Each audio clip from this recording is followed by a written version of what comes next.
free. I'm black, we're breaking free tonight. I'm black, walking in the light. Melanated, elevated, truth inside. I'm black. Yeah. What is up, everyone? It's Crystal and Blanche. Welcome to Unblack. Yep. Welcome, y'all. Welcome. Y'all, we made sure we wasn't gonna be too late today. We didn't want to be too late because y'all, it's crazy. Blanche and I got a great show for you tonight. We are unblacking. If you notice, we're going to do a little bit of the president's address because I feel like we need to, Blanche, we need to pay homage or homage, depending on how you pronounce it, to the number one unblacked. President Trump is done with black folks. You don't see nobody in his cabinet. He done. Amen. But Blanche, he gives y'all February. He gives y'all a February Black History soiree. And then he done with y'all. He's giving y'all too much, honestly.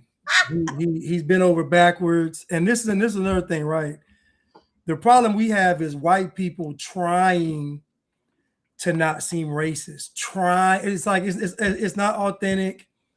It's not organic. It's just this over pandering to black people for what, man? All they're gonna do is stab you in the back. They don't appreciate it. They don't care. So why do it? It's the truth. President Trump had no problem with black folks loving him when he wasn't president. So now that you become president, now all of a sudden you racist. It's just crazy, man.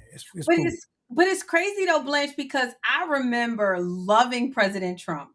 I remember, oh God, I love The Apprentice. I remember the first Apprentice episode with Omarosa, and I watched it all up until they started doing Celebrity Apprentice, and it wasn't as good. I remember like adoring this man. And when he ran for president as a Republican, they told us not to, Blanche. The word went out. Hold on. The Real Life and Time said black people spent all of February protesting ICE. They just skipped over their own Hispanics. But you know what? If he would have skipped over it and said, you know what, I'm not inviting none of the blacks here, the bliggities, they would have lost it. Waleed said they have two black people in his cabinet. Who are they? It's the guy in housing, but he I remember him. He all right. And then who's the other black person? I remember the housing guy. I don't know the other person. Yeah, I know it's only one black person, but honestly, I don't care. Me and Blanche, we don't care if there's no black people, just none. Like President Trump is done with black folks. Okay, he has our permission. You got our permission to unblack. He's already unblack because y'all can't be trusted. You guys, y'all are not loyal at all. He has given the Rainbow Coalition money. He let them rent his buildings for free. He has bought black people houses and paid their bills and stuff. Like President Trump has done so much for black people. And then when they get the signal, when they get the whistle to get back in line or you're not cool anymore, you can't sit with us. Didn't he pay for Jesse Jackson's campaign? Yes. Paid for Jesse Jackson's campaign. He got like, oh my God. You remember when Michael Jackson was being accused of rape? Mm-hmm. He backed him and said, no, he is not somebody that raped. He backed Mike Tyson. Mm-hmm. You all right, Blanche? Oh, Blanche went out, y'all. What's up, y'all? Blanche, was that me? No, that was me. Oh, okay. What's up, y'all? What's up, Jesus Loves You? What's up, y'all? What's up, Naomi Brown? Daryl Jones. But yeah, we're talking about President Trump and how he has our permission and all of like, I'm black, just completely unblack President Trump. I don't care if he doesn't have a single person in his cabinet working around him. I would stay away from black people. Period. And I'm gonna say this right. If President Trump hires somebody that's the best for the position and they happen to be black, that's cool. So But- happen to be. So happen to be. That's like an afterthought. Yeah. But to bring somebody in because they are black is always going to be a problem. So, and that's been the problem, in my opinion, with politics anyway, is that people are elected because they are black, not because they're qualified. And that's just because it's more of an optics thing than it is actual the quality of the person for the position. So if you hire someone that happens to be black, we don't have a problem with it.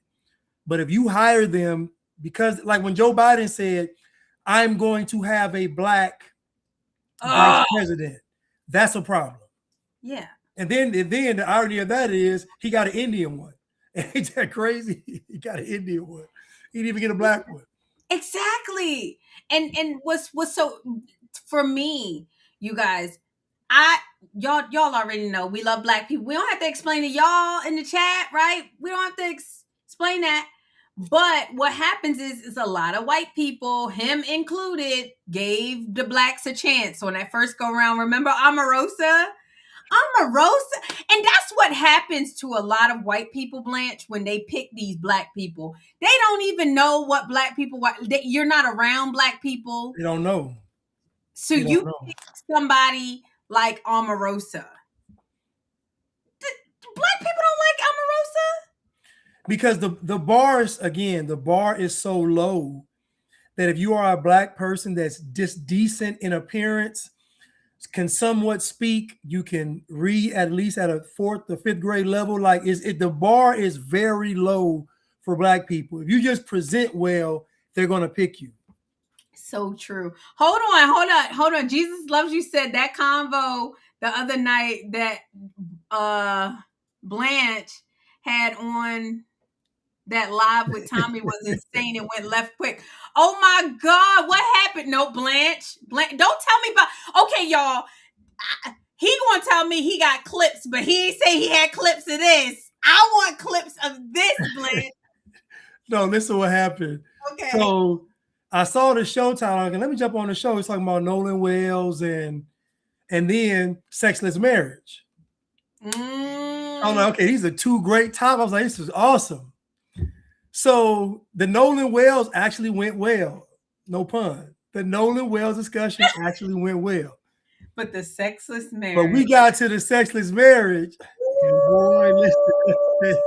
Who was on? You know, it was Tommy, and then like his Mr. Fantastic. It was Brian. It was Melanin. There's a few people. Was it some girls? Yeah, it was women on there. Yeah, it was women on there. Oh, yeah. They don't like that sexless marriage topic. But and so we were just discussing about, you know, is it the man? The women say, they try to say it's the men not doing this and doing that and doing this, but the guy's like, well, but you married him though. Then it's like we wasn't sexually satisfied. Then the guy saying the women just making a power move or not sexually satisfied by them, just all kind of stuff. Basically, it was like men and women looking at each other. But you know my philosophy on relationships. Women are the cause of most relationships failing because the guy picks the woman for the relationship. So he's already saying, I choose you. So who gonna mess it up? It ain't gonna be him. He picked you. Yeah, but if you talking about, I remember, I don't know, like I'm probably gonna get y'all a little bit too much on this topic with my, like, I don't look at, I had to grow up to realize that you play these little games of who initiates and did I initiate the last time? Like, just do it, girl. Like, ladies, just do it. Yeah. Like men don't get very much. Like, they don't get very much in life. They don't get much from their boss. They don't get much from their kid. Like they don't get very much. And so if they have married you, they don't really need much from you. You can seduce a little bit. You can flirt. You can. I feel like it's our responsibility. It's just so easy. Our duty, huh? It's just so easy. It's so easy. And this whole I'm not in the mood, I don't feel like it. You don't have to be. You don't have to be. You will eventually get there. Like it reminds me of like what they say in church. I don't praise him because I feel like it. I praise him even when I don't feel like it. Yeah. Do that with your praise your husband whether you feel like it or not. We'll use praise. Listen, no argument here. I agree with you because the man, he doesn't get that excuse. If he don't feel like he still got to do. So the man doesn't get that excuse. Somebody says one girl had some tarot cards. She didn't have tarot cards. She had regular cards. It would be different if the girl didn't have tarot cards. She had regular cards. So she was reading. I said, "Girl, you playing spades." She was reading regular cards. I was like, "What in the world is this?" Regular, not tarot cards. Even though I don't agree with tarot cards, I can understand tarot cards. She pulled out regular cards. These chicks so weird. Like, is this what y'all having to pick from, y'all? And she was She was on her second marriage. Well, I can't talk. I'm on my second marriage. But hold on. But what I'm saying is, I don't think. Okay, listen. How can I say this? I could tell that she knew her way around the bedroom. She has 7 kids, so she knew her way around the bedroom. That ain't saying much just because you got kids. Yeah, but she was talking real. She was talking about the chicks. Listen. She was. Got it. She wasn't no rookie. That's all I'm saying. Got it. The stuff she was saying was like, she basically wanted her man to be a freak. It ain't just like, forget, I want you to be like, I want it all. And so I could tell with her, the first husband probably didn't really do it for her, but the second one probably does. I don't know what type of guy he is, but I can tell the second one's a little more, probably more whatever, but she had a deck of cards and she didn't really read them on live, but she had the card. I was like, come on. Hold on. Somebody said Blanche landed the plane very gracefully and with knowledge. She was trashy. And then somebody said you were the boss on Tommy's panel the other day. So hold on. What was it? What was the gist of what your message was, Blanche? Well, I was just talking about how a lot of these men out here. So think about what they call like an alpha male. Mm-hmm, mm-hmm. Most men don't have an alpha male personality when it comes to women. Like they may have it in business, they may have it in sports, but not with women. Most men have a lack mindset when it comes to women. So when they get a chick, they're a little more lenient, a little more desperate, a little more accommodating, a little more passive because they don't want her to go away. And so most men are going to beat their chest with a woman. They ain't going to tell her to get out. They ain't going to tell her to leave. They ain't going to tell her to shut up. And so most of these guys, when they get a chick, they're going to try to hold on to her. That means they're willing to take abuse. Mm. And we were talking about, like, I told him about one guy I know. Well, one guy did a video on, said he hadn't had sex in 6 years.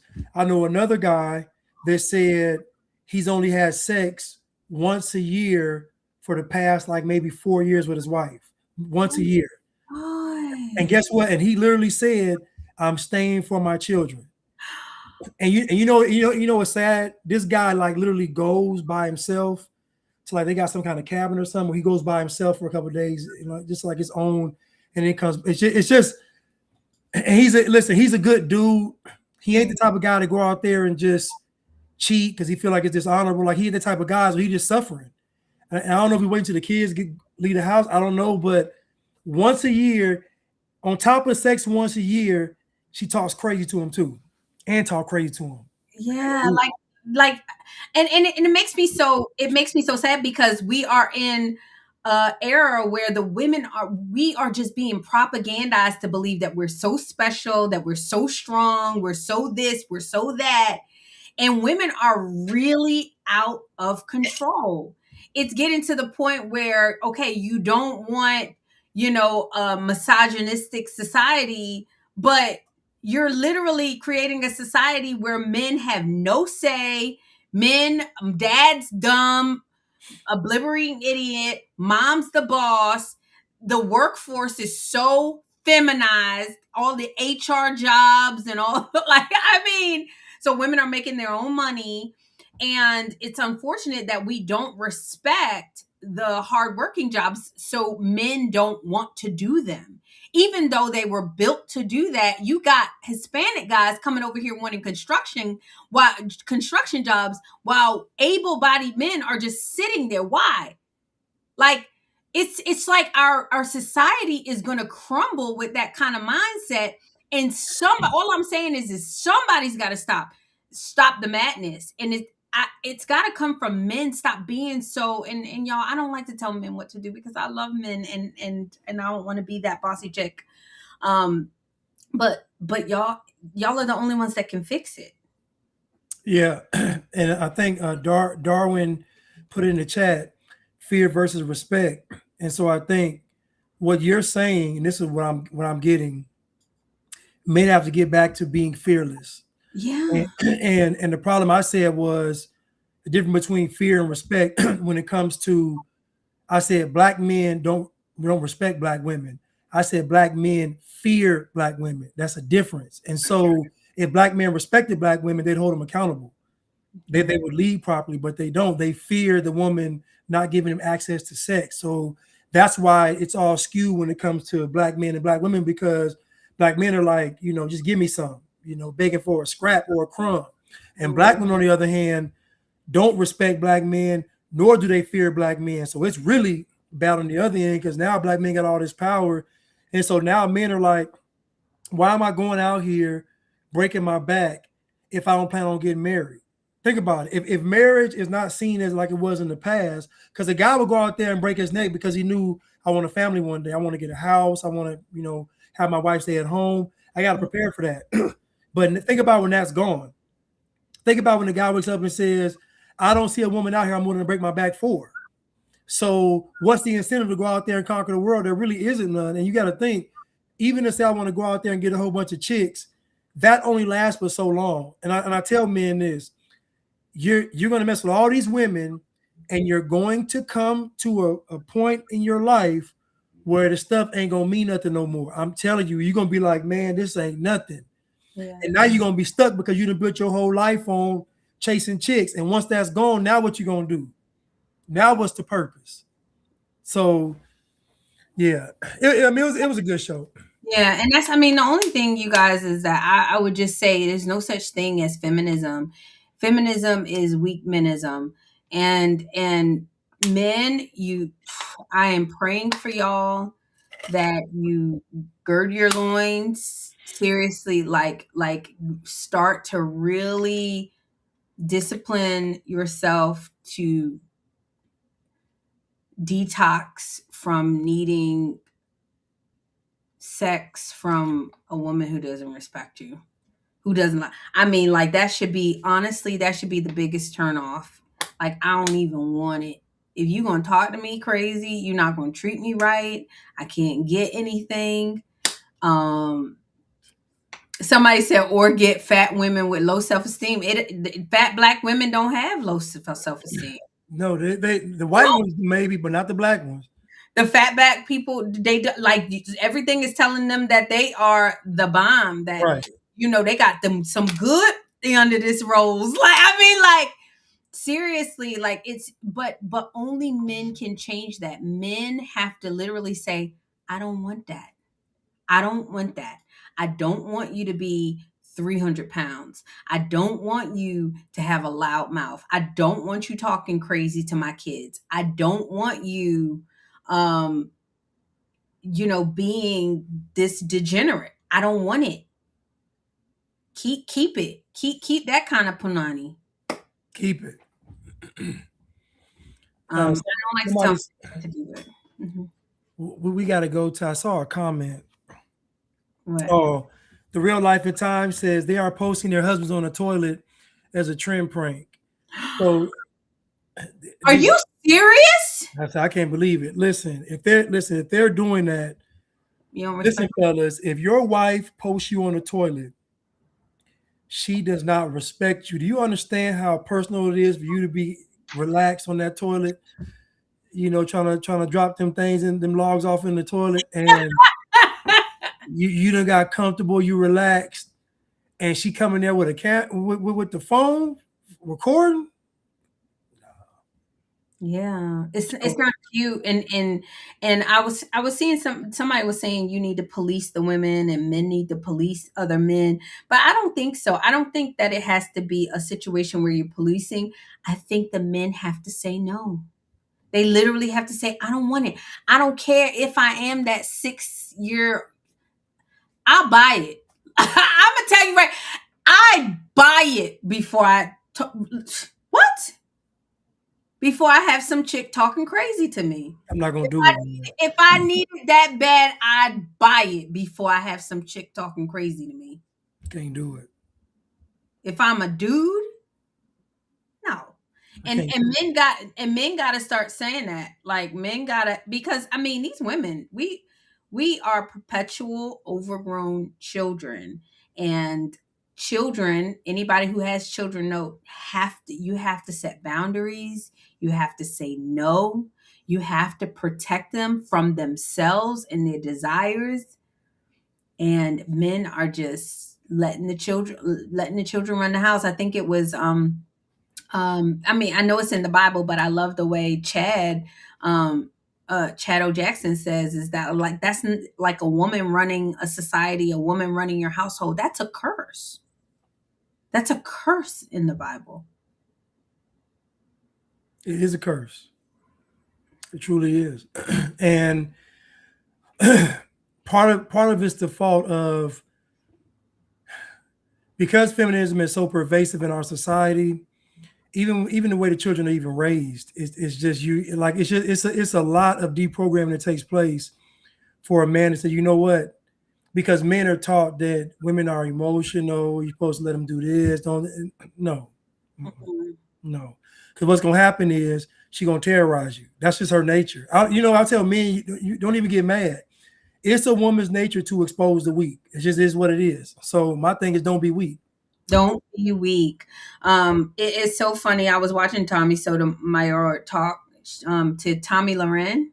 Was Tommy and Tommy, and he was saying, he was like, we're not talking about, we keep talking about the absent father, but we're not talking about the present mother and what she's doing to literally hijack the development of her child, right? Sabotage the development of her child.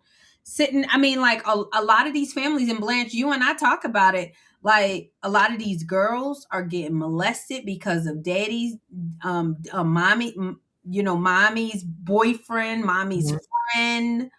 They're getting molested because mommy is outside. She's working late, whatever that means. She hasn't set any kind of parameters around her work time, and the kids are staying with other people and getting molested and getting turned out. And we only talk about what the father leaving is doing, but we're not talking about what the mother staying is doing. Right. And I would argue it's just as detrimental as the father leaving. Because these women, they're affected by feminism too, especially a single mother. So she's raising the kids from that mindset. But in our conversation, we talked about, just what's the cause of a woman not having sex with her husband. And I just said it's just lack of. If a woman says, I'm not sleeping with you, she don't respect you. Agree. Think about a number one need. Like, think about it's like food or water. Mm-hmm. If somebody's not going to feed you, they want you to die.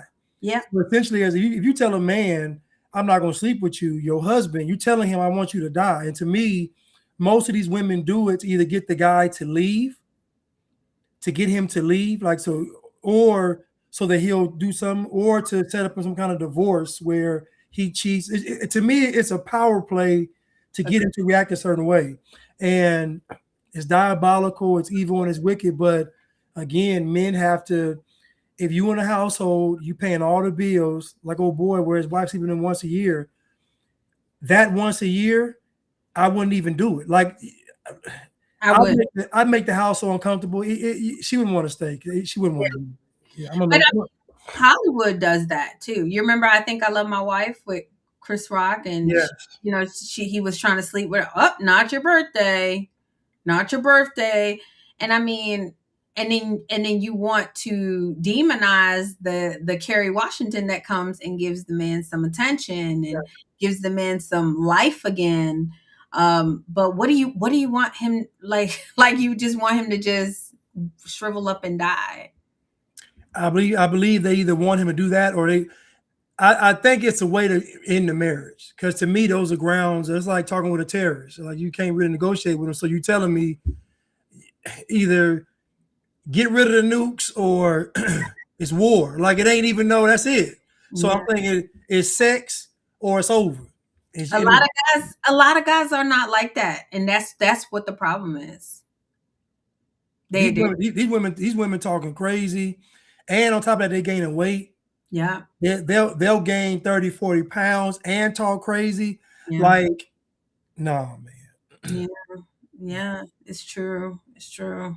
Hold on. Speaking of this, I got a clip though, but let's go to President Trump. Okay, all right. No. You want to get the clip first? Hold on. Speaking of weight, worked with the chick who was around 140, 145 at the time, and within a year she ballooned to like 220.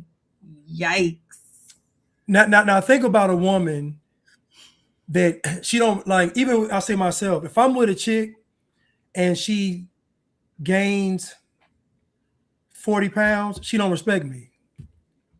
That's why I said I'm not. If a chick ain't going to the gym already, if she ain't about health already, I'm not doing it, because I've been there before. And every time they get in a relationship with me, when it happens, they always look at me and then be like, okay, I'm gonna go to the gym. Then they'll go for a couple of days. I ain't going. It's just a mess. No. Yeah.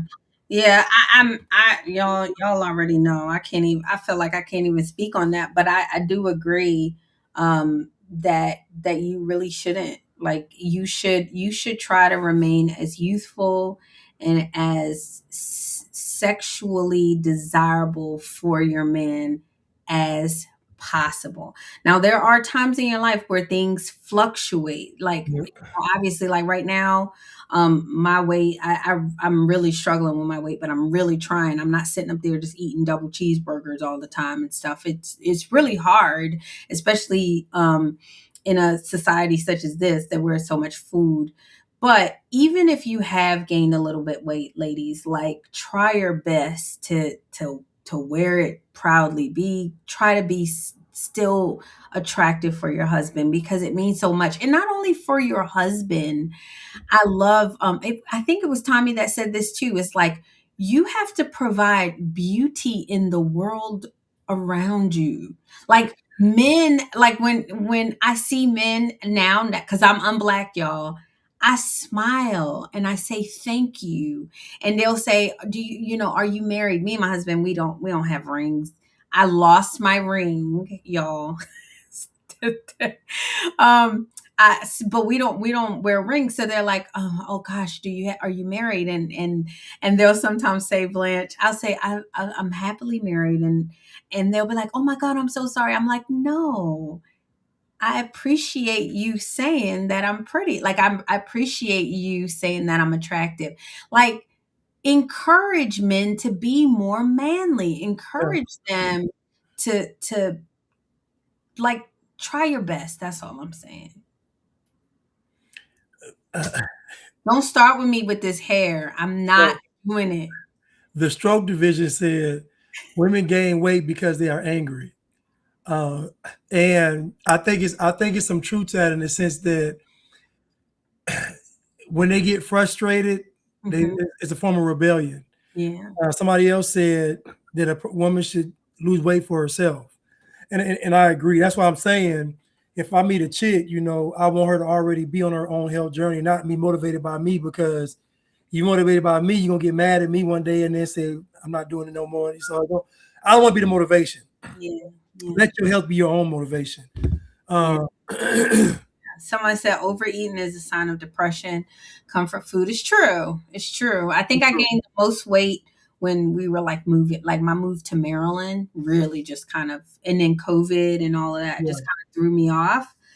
But don't worry, y'all, I'm coming. And I'm telling you, when I am 40 pounds, like when I weigh 40 pounds less, y'all not going to like me because I think that I'm all that.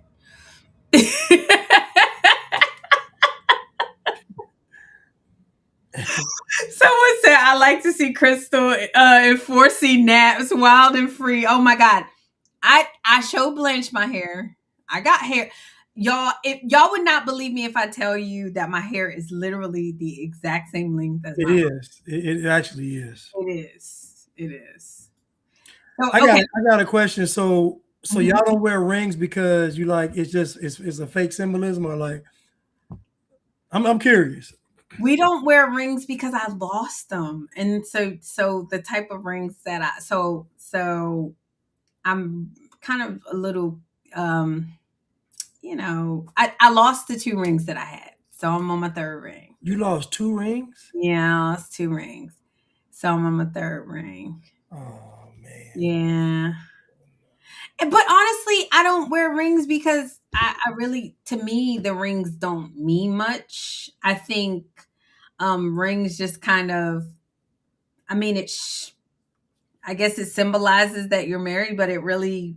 Yeah, I mean, you gotta be married in here, Yeah. Like, so I'm married in here. Yeah.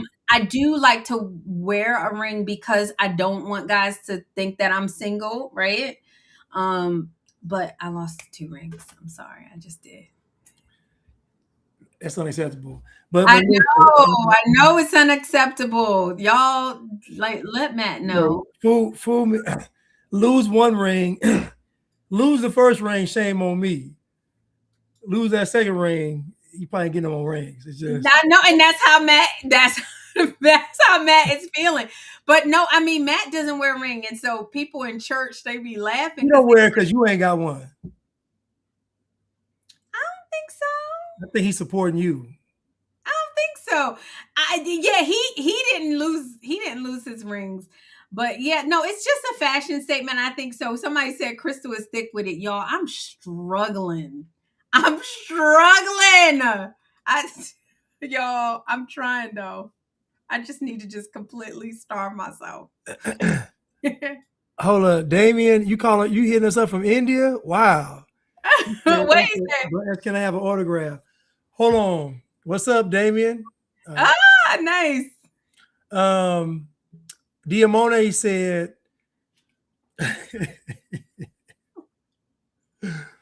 better take that anger out on them weights. If I'm your trainer, you're getting verbally abused / motivated. Agree.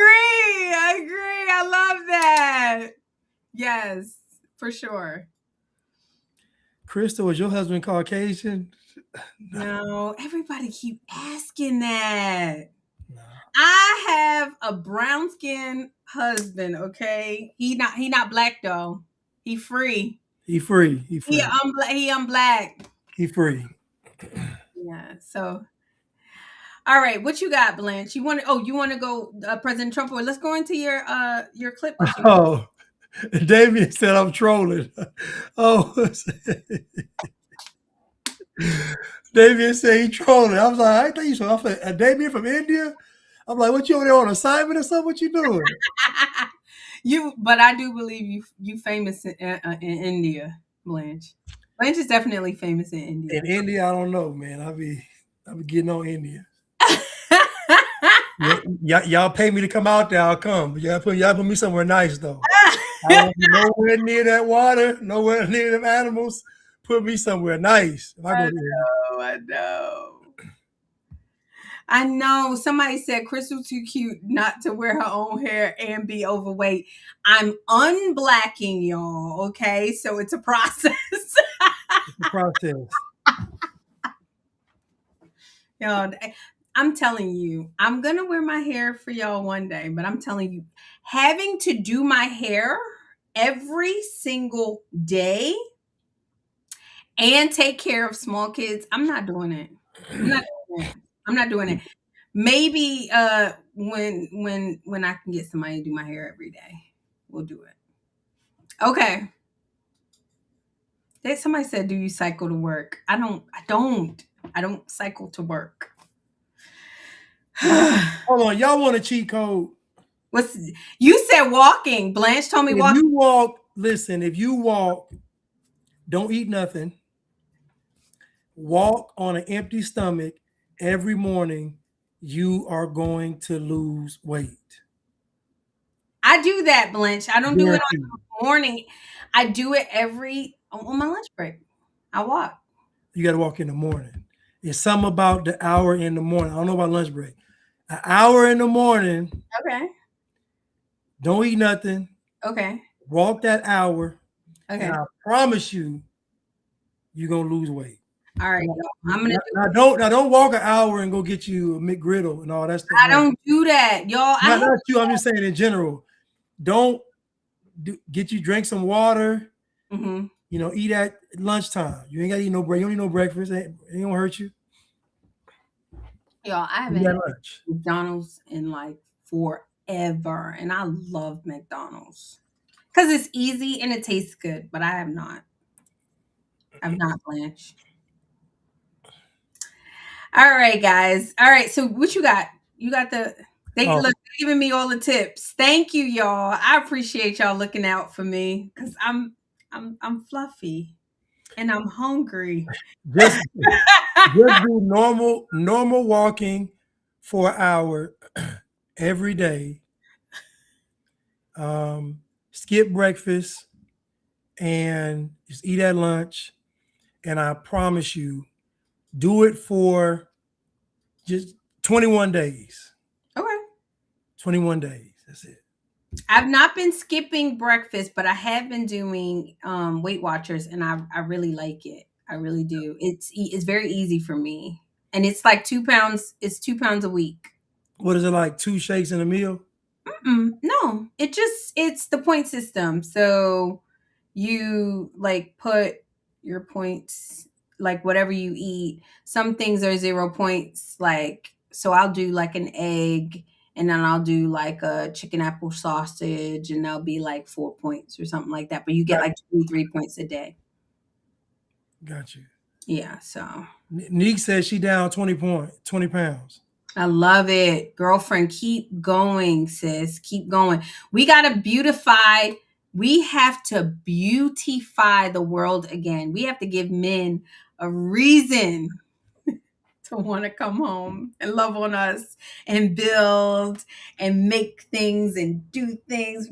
We got to give them a reason. Listen, y'all, we're gonna try 21 days. I'm gonna do it too. I'm gonna mark it on my calendar. Okay, 21 days. No breakfast. No breakfast. Okay. And walking an hour in the morning. Okay. I can do that. We're gonna do it, y'all. The Unblack. And when y'all want to start? You want to start tomorrow or you want to start? I'm starting tomorrow. When y'all want to start? Okay, I'll start tomorrow. You're gonna start tomorrow. I got a wedding. My sister's getting married this weekend, so I got a wedding on Saturday. But I can do it. I can still do it on Saturday. You want to start on Monday? Nope. Tomorrow. We're doing it. I mean, you can eat at the wedding, but you got to eat after. Yeah. Okay. No, I was just thinking about the whole waking up and walking, but I just got to do it, y'all. It's only an hour. It'll go by fast. Hold on, my husband, y'all. Matt said I'm in. Good. I'm in. All right, guys. All right. Okay, you got the clip, Blanche? I got a few clips. Somebody said, "Can you have coffee in the morning?" I started drinking coffee black, and then I stopped. Yeah, I don't think black coffee is going to add any. I don't think it's going to add any calories. Let me see. As far as your caloric intake, I don't think black coffee. It doesn't. It's going to add any calories. No. Somebody said Crystal thicker than a Snicker bar. I'm past that. That used to be sexy. I'm past the sexy thick. Somebody said, does Crystal cook? Y'all, the benefit to my weight loss journey is I'm not that great of a cook. Poor Matt, he's struggling, y'all. Y'all get right here. He's struggling. I can cook what I can cook. So I cook like baked chicken. I cook like rice. I cook maybe curry chicken. I can cook a few things, but no, I ain't no gourmet chef. Okay, so black coffee is 1 calorie per 8 ounces. Yeah, which is nothing. So black coffee is 1 calorie per 8 ounces. So, I mean, 1 calorie is not, Yeah, but it won't. It won't break your fast, which is good. Yes, you look for something not gonna break your fast. Yeah. Okay. But yeah, let's get into it, y'all. We done. He said, "What kind of man marries a woman who he ain't married for me for my cooking, baby?"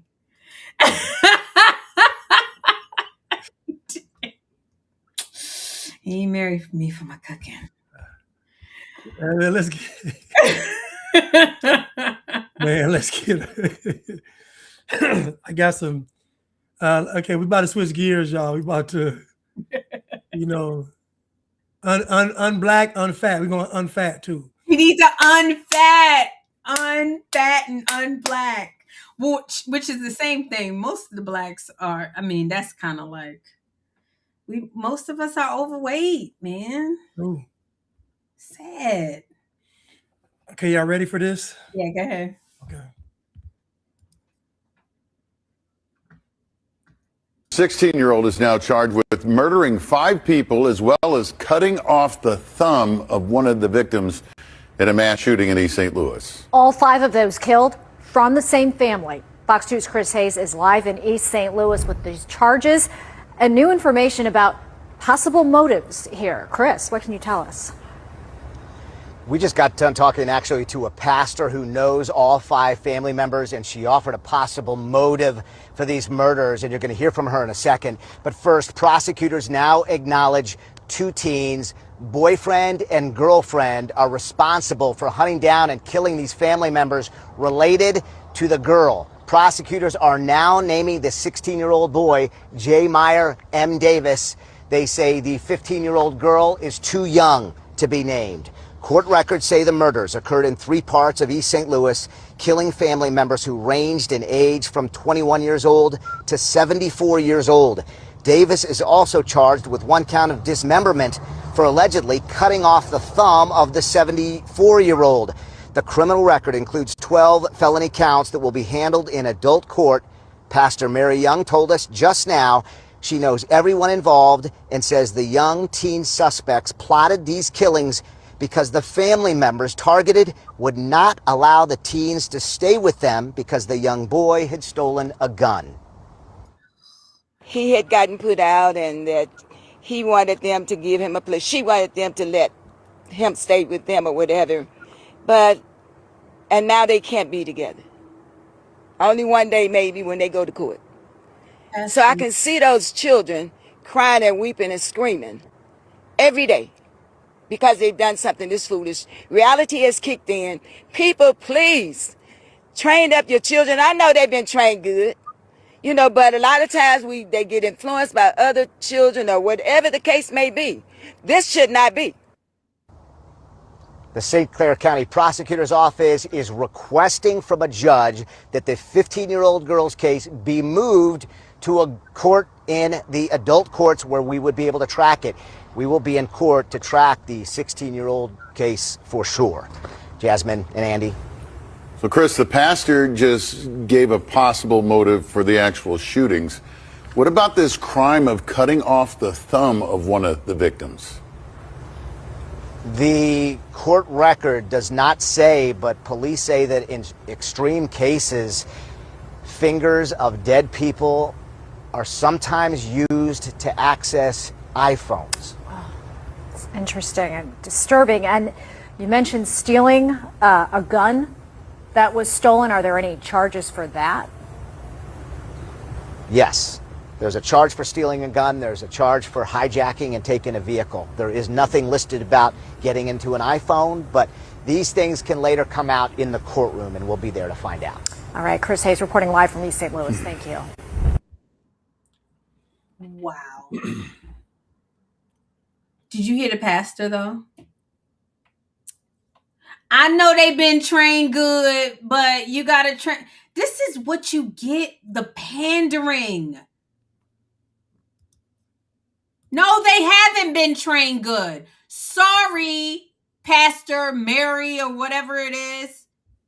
And this is why women pastors are a problem. I want to put that video back up so we can freeze it. Let me just put it back up. I'm gonna freeze it. So I want us to talk with the video. 16-year-old is now charged with murdering 5. I froze it. Okay. Yeah, so the pastor said, I know they were raised right. Ma'am, killing 5 people is a great indicator that you were not raised right. I mean, what do we like to kill one person is already bad enough. To kill 5 people, we're past being raised right. This is a demon.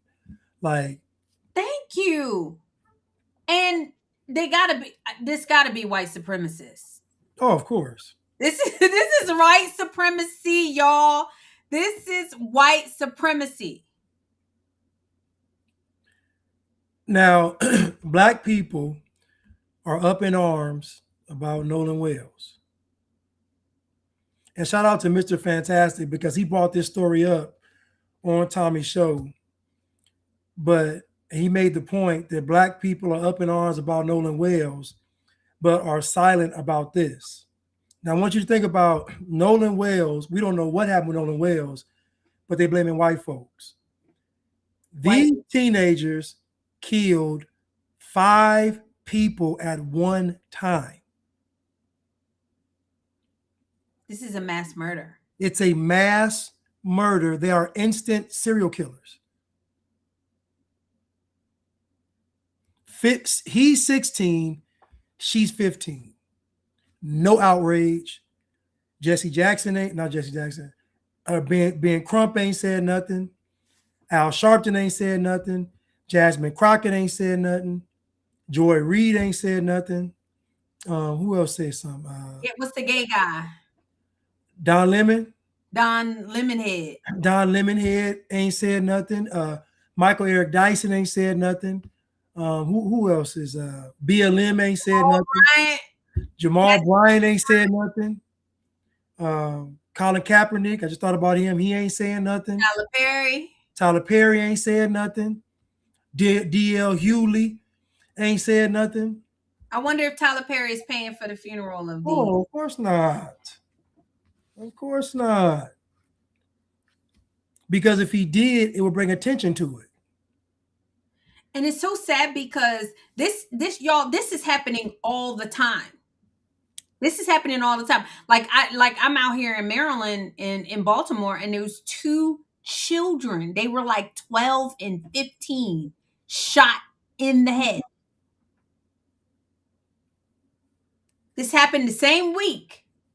They said, I saw a meme, and I don't know how true it is, you guys, but I definitely think that there's some truth to it. It said 175 Black people were killed the exact same day as Nolan Wells died.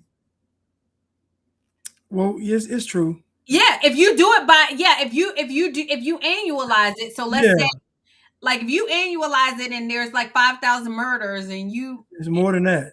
Exactly. It comes out to 175 a day. Let's look it up. Since black folks love the tea. Exactly. Black homicides in 2025. Let's see how many. How many a year?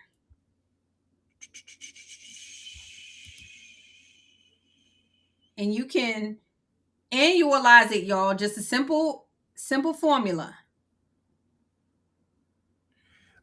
I find it ironic that when I pull up black homicides, they talk about the police. No, no. Google is the ops, y'all. Google is the ops. ChatGPT is the ops, and Grok is. They all. I mean, they're all the ops. They all of them. Hold on. Let's see, y'all. Y'all got the number? If Blanche can't get it, hold on. Let's say homicides, period. So homicides in 2025. And we know black people. Okay, hold on. Here we go. Black people account for 60% of those killed by firearms each year. So we need the homicides by gun total each year. All right. So look, like Google is the ops. They do not want to give you this information. How many people were killed by guns?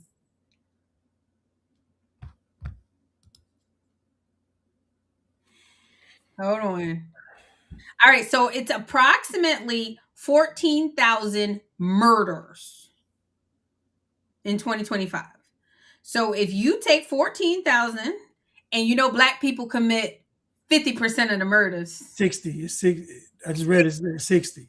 Okay. So black people commit 60% of the murders. You do 14 times 0.6. I'm about to give y'all some math, y'all.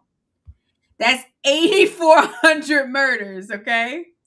You divide 84 by 365. That's about 23 a day. So that wasn't accurate, the whole 175. But 23 a day is insane. Insane. 20 murders a day. So that means y'all have an opportunity to be mad 23 times every day. That's crazy. The Stoke Division said since 2024, there has been 10,600 black victims homicides by other blacks. Crazy.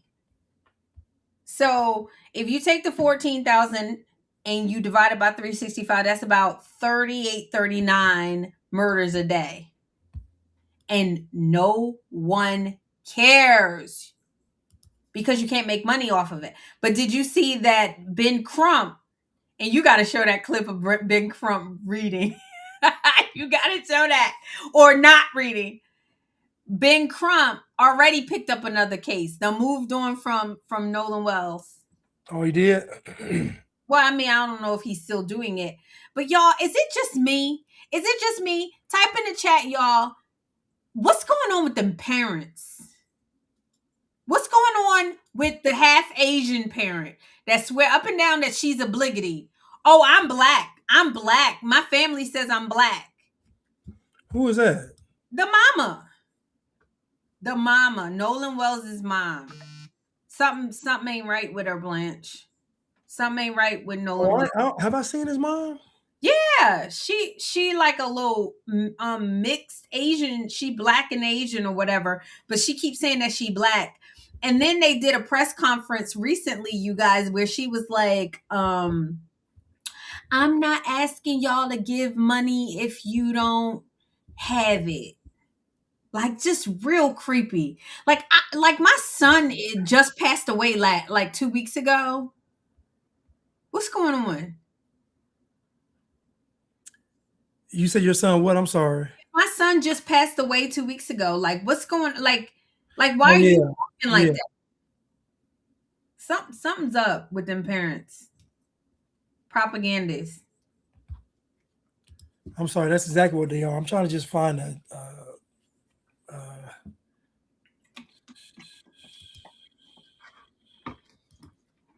I know. Let me order pizza and kill.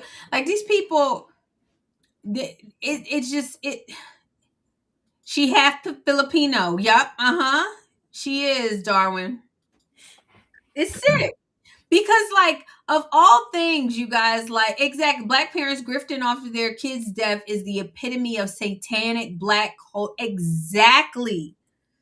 Exactly. And you notice she keeps saying that she half Asian, but none of the Asian community is coming out, because you only get this with black people. You only get this type of behavior with blacks.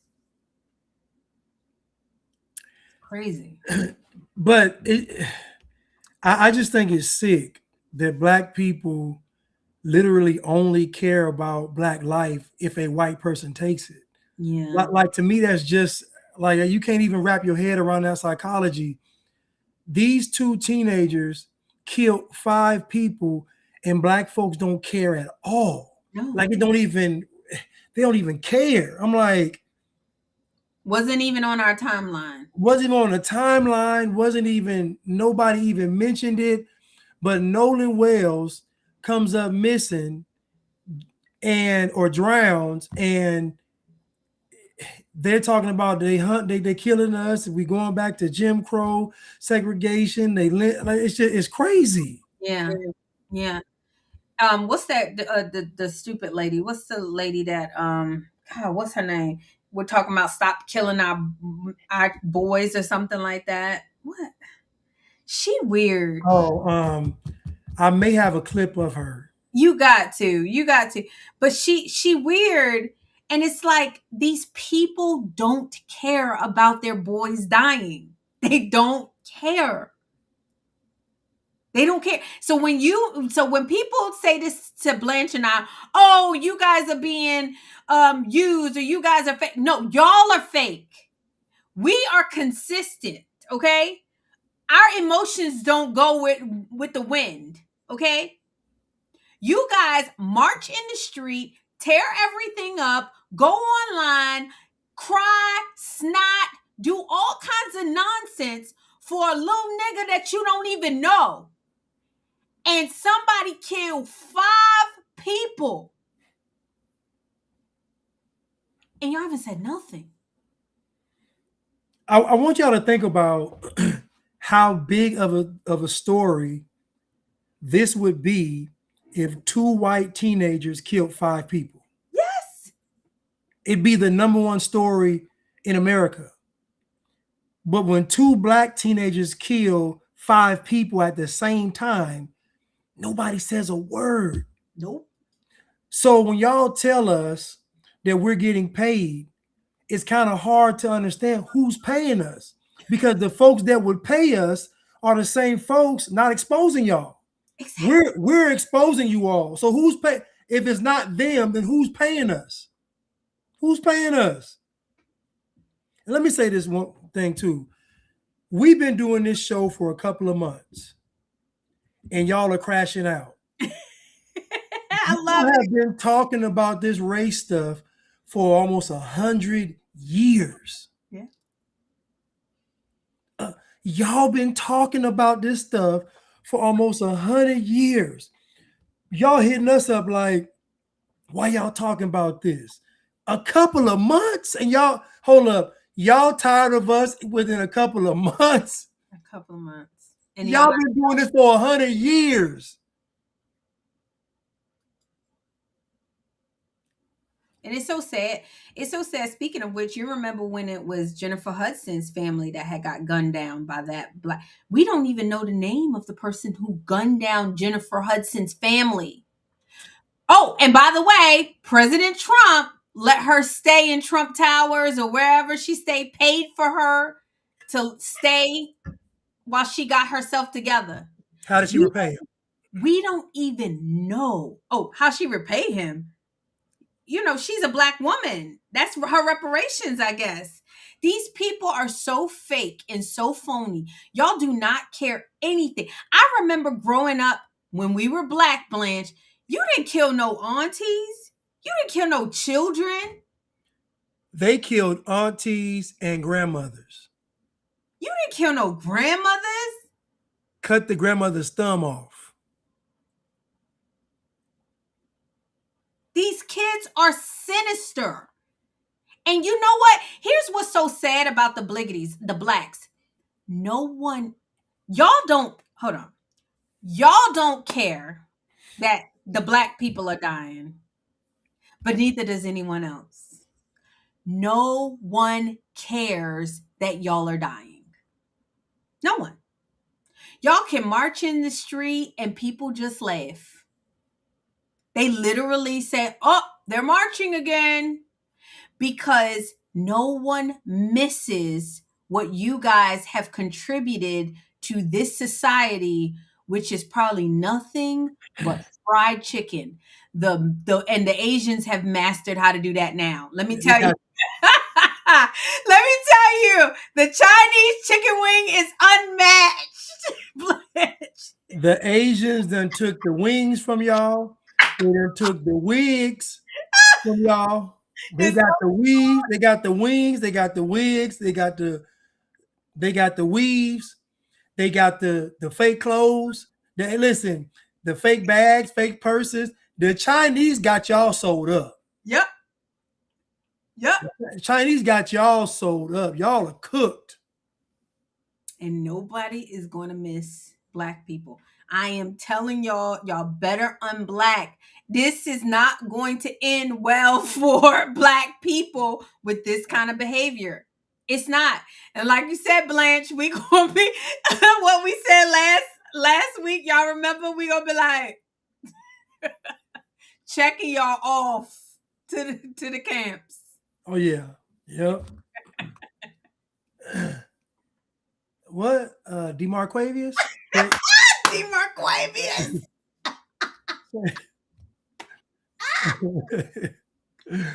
What's your name?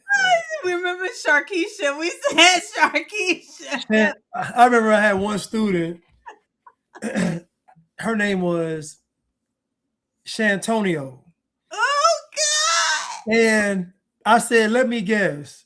Your mom's name is Chantrice and your dad's name Antonio. She said, how you know? My goodness. My goodness. And y'all know April. April's my girl. April says take Taquation. No, it's got like 3 syllables. Look, y'all got to go. Nobody is going to miss this behavior. No one's gonna miss a world full of graffiti. Like my 10-year-old daughter says that. Black folks running the world. She said it's gonna be a world full of graffiti. She's unblacked. I'm sorry, y'all. Nobody's gonna miss a world full of graffiti. Nobody's gonna miss your obnoxious music. Nobody is going to miss it. No one's going to miss it. These teenagers killed 5 people and nobody is talking about it. I don't think we're grasping the magnitude of a 16-year-old and a 15-year-old killing 5 people from the same family. This should be the biggest story in America, and it's not even mentioned because they're black. You understand, black people, they're not mentioning it because it makes y'all look bad. So the media is trying its hardest to make you all look good. Think about what I'm telling you.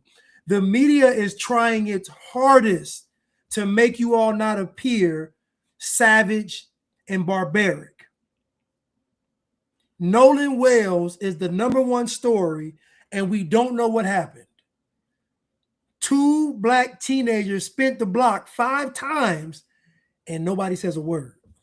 Well, Blanche, if you divide it by then the teenagers only killed 2.5 people. This is black math. Black math. You're right. Maybe if it were 5 apiece. Yeah. Maybe. If it was 10, then it would be, see Blanche, we got it, we're exaggerating. That's what they say. We're taking a small population. We take it out, that's what they say. That's what they say about us. And that's what, you guys, I can Google teens killing. Y'all see it all the time. Your sons and your daughters are out of control. And you want us to worry about Nolan Wells. Did you see that Nolan Wells, one of the little white boys, came out and he didn't show his face, but he was just a crying Blanche. He was like, we would never kill our friend. He was like, we don't know where all of this is coming from. And it was so sincere and so genuine, you know, and I believed him because you can hear it in his voice. And I said, sweetie, you just don't even know how evil these people are. It don't. I wish we could interview him. We just tell him, listen, I'm sorry, son, you were born white. And that's all it is. It ain't. That's it. It ain't nothing deeper than you're white, so they gotta blame you. In America, they blaming you. I'm sorry. And you know what? And the women who think that this is okay, like, do you feel, honestly, like, do you feel like your children should pay penance for slavery that happened years ago and nobody even knows what actually happened? According to the blacks, y'all were just chattel slavery. According to the blacks, there's nothing in history besides some black documents about it that says that y'all were getting fed to alligators. But even if y'all were, Blanche, like, let's say, even if the worst of the worst was happening in slavery, you would still take the child that you brought into this world and give him the penance for these people and what they're doing, for these two teens who are killing 5 people. Yeah, they would. They would. They would say these two teens deserve reparations for slavery. Isn't it funny how what you just said, something that black folks have never seen, Never. which is slavery, they have all the smoke for, but they see these people getting literally smoked in the hood every day and don't say nothing. Nope. Do you know what kind of mental bondage that is to see death and it don't affect you, but to reminisce about something you never even experienced and that affects you? That's how you know it's a hustle, Blanche. It has to be. It don't affect. No, black people do not care about slavery. Let's No, keep. they don't. They don't. Let's keep it about. Black people only care about making white people feel guilty. You're right. That's it. They don't care about slavery. Because if they did, they wouldn't want to be a slave now, which is what they are. Listen, man, let me tell you something. We can talk about slavery all day, but in 2026, I am watching black people choose slavery. Yes. So I can forget the past. If I'm starting from today, if I'm starting from scratch, y'all would still be slaves. Yes. Like, because you would still be slaves. And because the way y'all beg the government, and you said it last week, you all want communism, you all want socialism, like everything you all want and desire is bondage. You hate the Bible, so you forget salvation. That's off the table. You don't want to be saved, forget that. Now we're dealing with everything earthly. And when it comes to everything earthly, y'all want socialism, communism. Y'all want everything that's bondage. Yeah. Y'all want free stuff. Everything, you want everything free. And I was told we're supposed to despise the free lunch. Ain't nothing free. My mom told me that years ago. Ain't nothing free. Nobody's going to give you something and not expect nothing. It just doesn't work like that. So y'all want reparations. If they ever get reparations, boy, it's going to come with a heavy price, boy. Boy, it's going to come with, that price going to be so heavy. When I tell y'all, if they give it to you, you are not going to be able to complain ever again. Listen to me. When I tell you, because the taxpayers are going to be paying this. So I'm just telling you, when somebody look at their check and it's money come out of their check for you, and you complaining, it ain't gonna go over too well. And honestly, I hope y'all get reparations, I do too. but it ain't gonna mean nothing. Give Y'all it to them. don't, Shut your up. mind doesn't know. Like, let's talk reparations. Let's talk about the welfare that y'all get. I know people right now that's paying $27 a month for a whole 3-bedroom apartment. That's your reparation. Like, I see what y'all do with free stuff. I see how y'all still piss in the hallways. And I see how you guys literally sell the food stamps that are given to you, the reparations that are given to you. Something is wrong with Black people's minds. So you can give them money all they want, all you want. Give it to them. I believe that most of this reparations talk, the folks leading the charge, their goal is to get rich off of it through you all. The goal is for y'all to get a check and they come up with some kind of hustle to get that money. I'm telling y'all now, Yeah. if reparations ever happens, all these Black leaders are going to have some kind of hustle to get that money from you. I'm telling y'all, that's us. All it is a get rich quick scheme. That's all it is, and not for y'all. I hope they cut that check. I'm getting mine too, but I hope they cut that check. And I can't wait till y'all get that money, blow it, and then try to double back. And I can't wait. I want to be able to see it. Yeah. And it's so sad because I mean, like, they are literally trying to pay y'all to stay away. They want you guys, you're not producing anything. You're only shooting, fighting, skill, killing each other. And then when we do give you a job, you stealing from the company, you talk bad about the company, you creating drama in the company. So how about, this is what they say, how about you stay home, you play your video games, and we will pay you. And this is going to go into our next thing, Blanche. We will pay you to ST If you, F you. We'll pay you guys. if I was the president, I'm gonna be honest with y'all, I would give it to you all. Yeah. I would do it because I already know. See, the thing with reparations is once y'all got it and y'all tricked it off, the conversation is over. Every complaint or grievance you all have from that point on, they're going to bring it up. Well, you got it. Now what? Boy, y'all going to be. And honestly, they don't really want it, RPG. They don't really want it. They'd rather be a perpetual victim. They don't really want it. But that's what I'm saying. They keep saying that even if they get reparations, this is what someone told me, you guys, is if we get reparations, we still going to talk about slavery because the Jews got reparations and they still talk about the Holocaust. Well, it's true. But guess what?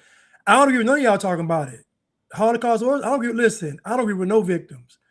At the end of the day, Black people in America have been getting over for 70 years. Facts. So whatever reparations y'all are talking about, anybody, I don't care if it's the Jews, Vietnamese, I don't care whoever it is, y'all have been getting over. Do you realize that you all can get on TV and say whatever you want to say? Yep. You all can get on TV. I've had accounts taken down from talking about Black culture, not talking about Jews. When I talk about Jews, nothing happens to my account. When I talk about Black folks, you can't get monetized. So I'm just trying to tell y'all that y'all have a lot of power in this society that y'all did not earn. Which brings me to my point, and y'all can say whatever y'all want. The Jews have earned their power. And I think that it's funny that people who haven't created anything, only have their hands out begging, are comparing themselves to the people who have the highest income basically in the world, and they're the smallest percentage of the world. You're comparing yourself. This is what Black people do. They're comparing themselves to Jews who, whether you like it or not, they earned the power. They got the money. They got the check. They did it. They got the check.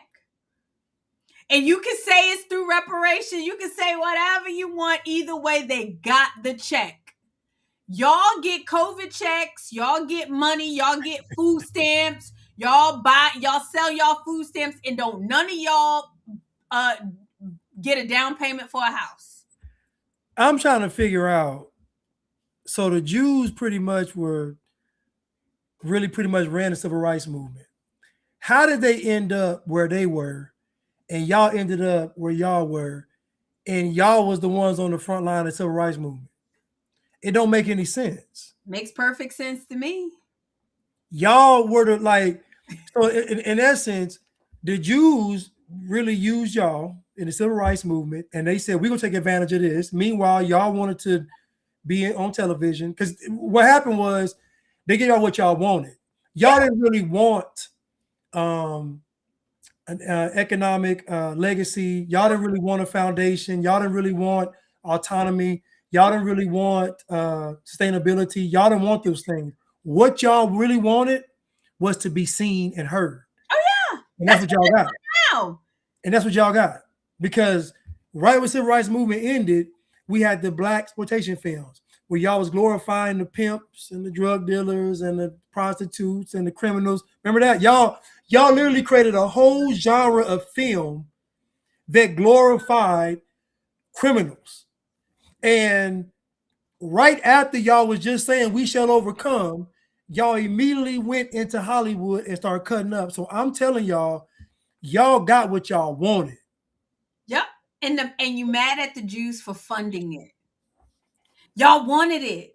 Why wouldn't I? Let me tell you something. Y'all don't understand. This is what I love about Pastor Manning. Blacks don't understand the world, okay? I have money and I need to invest it in somebody to make me more money. The Jews see that the Blacks like music that kill and stab each other. I mean, you can say that they're morally wrong. You can say whatever they want. If they're morally wrong for funding it, then who's morally wrong for singing and producing it? So let's go back to the crack. And this is how you know that Black people's minds is like this. What's wrong with their minds? So y'all are saying, so let's just say the Jews said, you know what? These people, they want to be seen and heard. Yep. They're very entertaining. They're energetic. We can, okay, let's do it. Right? Y'all claim the government said we need to sell this dope. They like using it. They like smoking. They like snorting. They like shooting. Let's drop the dope in the hood. What we're saying is the devil might set the trap, but you want the cheese. You want the cheese. So whatever's presented to you, you wanted it. Because if you didn't want it, you wouldn't take it. Like when they present you all with books, you knock them out their hand. So when they present you all with things that are good, you reject it. Yeah. So you're very clear on what you want. So just like y'all say they put crack in the hood and y'all didn't have to sell it or smoke it, but y'all went to the extreme and was killing and shutting down blocks, and y'all took it and put it in music and made, think about y'all went from the civil rights movement to Black exploitation films. Yep. So that means even if we can say it was good, which it wasn't, even if we say the civil rights movement was good, you all ruined it with the films in Hollywood because you tore it all down. Then let's go to the drugs. In other communities, they just use the drugs. When y'all got the crack, y'all took over housing, apartments. Yep. Y'all took over projects. Y'all took over blocks. Y'all took over neighborhoods. Y'all had turf wars. People was getting killed. People was getting kidnapped. Y'all was flooding the block. Y'all was selling dope to the pregnant mothers. Y'all was selling dope to your own mama. Y'all had it was so much that went wrong in that crack era for black people. And then on top of that, instead of y'all condemning the crack era, y'all celebrated and glorified it. Yep. You put it in songs, you put it in movies, people based their whole rap career off of selling dope.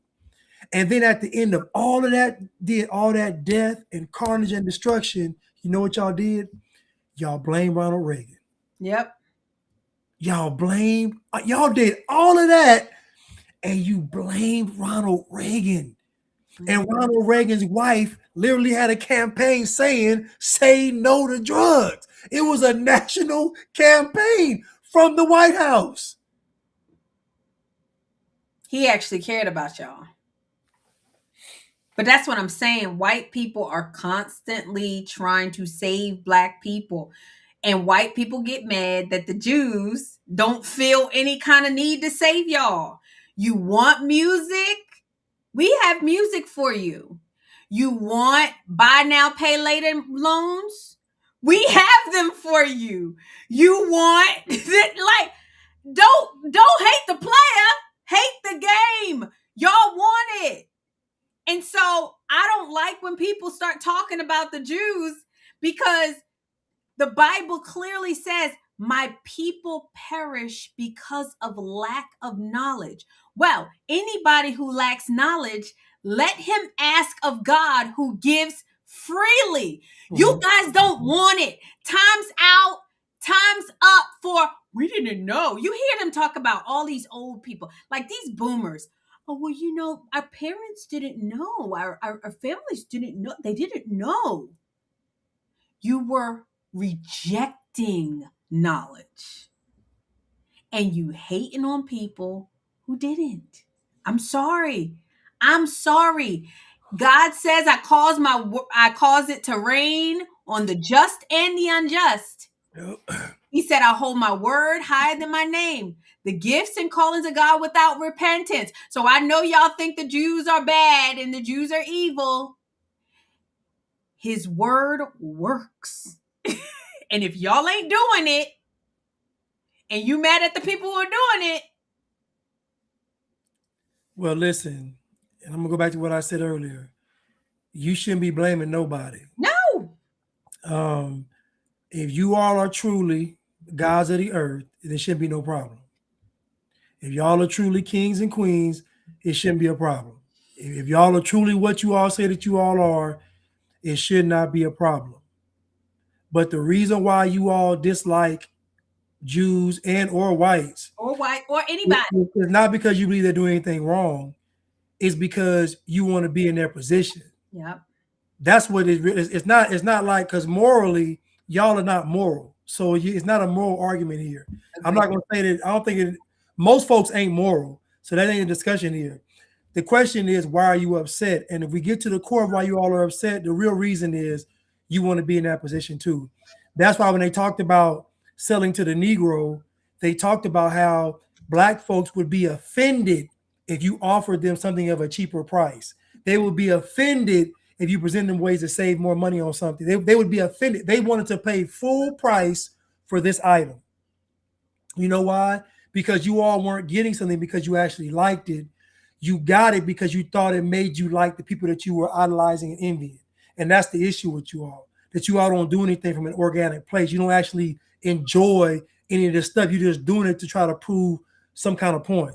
Exactly. So keeping up with the Joneses, keeping up with the Joneses is what black folks specialize in.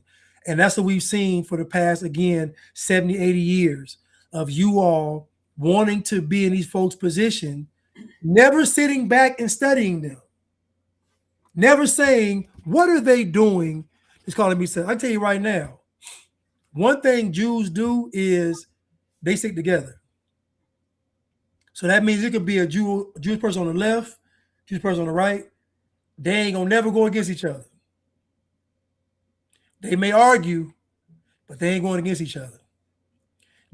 So Jews stick together. white people, they had what we call social order structure, meaning they believe in order and things running the right way. They believe in that. That's why when you go to their communities, it's functioning. It's functioning.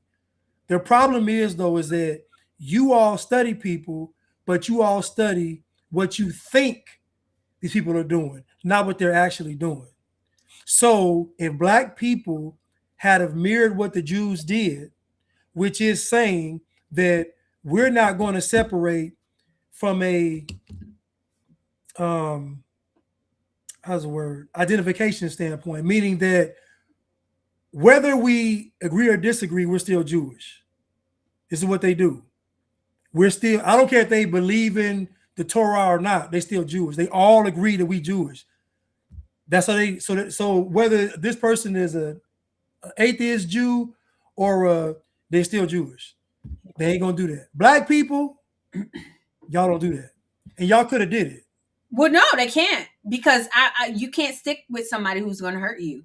Y'all have not figured out how to stop killing and stabbing and shooting each other. Y'all can't figure out how to not hurt each other. But y'all could have did it though. Yeah.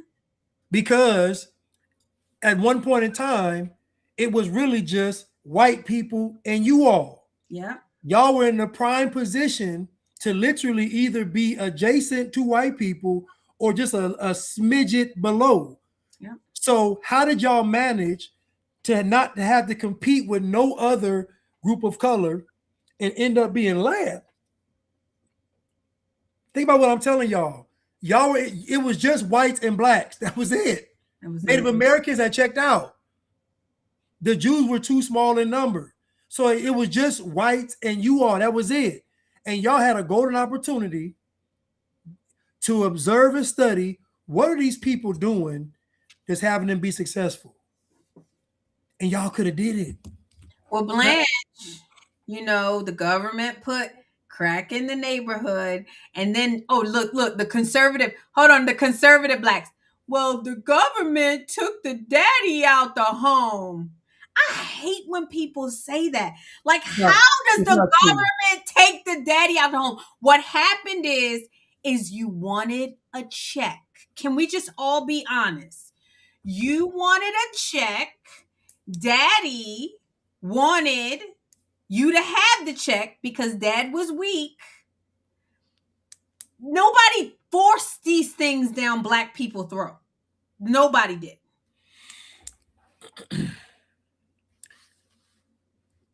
I'm glad you said that. I remember when Kanye said, and people don't understand what he was saying. He was talking about Jewish people. What he was saying was that the way Jews are is how black people should be. And I'm not saying from a moral standpoint. I'm saying from a standpoint of we have a common goal. Now, again, I'm not going to say that this is a moral argument. I'm saying that there is a common goal among a group of people. Yeah. They have a common goal. Whether you agree with the goal or not, there's still a common goal. So that common goal keeps them in cohesion with each other. So that means they can disagree, but they're still going to be a group. Black people disagree and somebody has to die. That is a big problem. So true. It's a big problem to not be able to disagree and still be a unit. So I'm not saying that black people should just be a what you call like a monolith, but I am going to say that, but when it comes to you all wanting to quote unquote progress as a people, then you have to have a common goal. If you're saying we want to do things as black, it means we want black this, we want black that, there has to be cohesion. That cohesion can only be achieved if you value your brother and sister. Yeah. So where the Jews, they're not going to put somebody white, black, anybody above a Jewish person. They're not going to do it.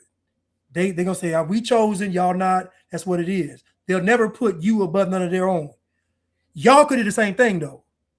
But you know what? Y'all thought the white man's ice was colder. Yep.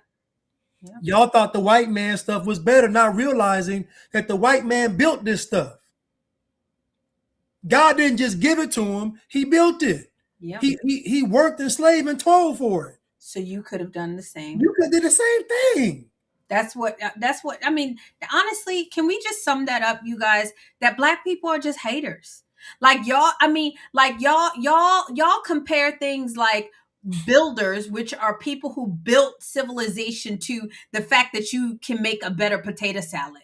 Y'all are just so insufferable at this point. I mean, like seriously.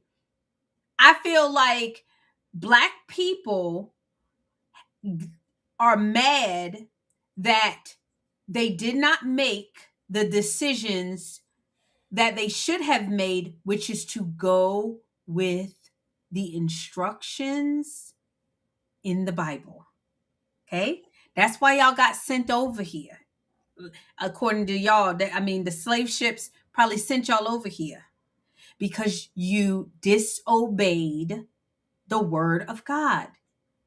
And you mad at the people, whether you like the founding fathers or not. America was built on Christian values. Now, whether you think that the people who built it were Christian, that's neither here nor there. The values were Christian. So black community, y'all could have said, the black community could have said, we're going to follow the Bible. We're going to build our community based on this.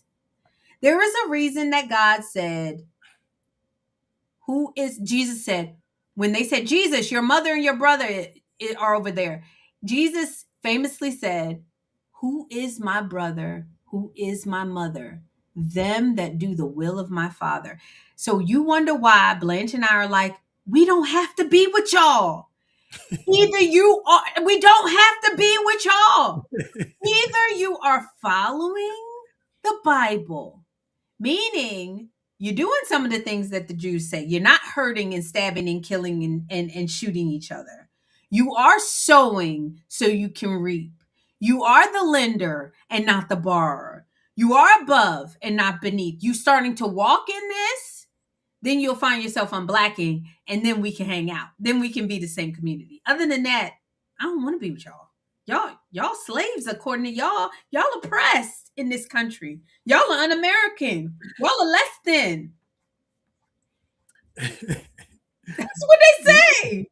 Y'all used to do everything in the church. Everything. Y'all used to do everything. Again, like she just said, y'all could have followed the Bible. But the irony of that is, when you all got out of slavery, all you all had, look how God set this up.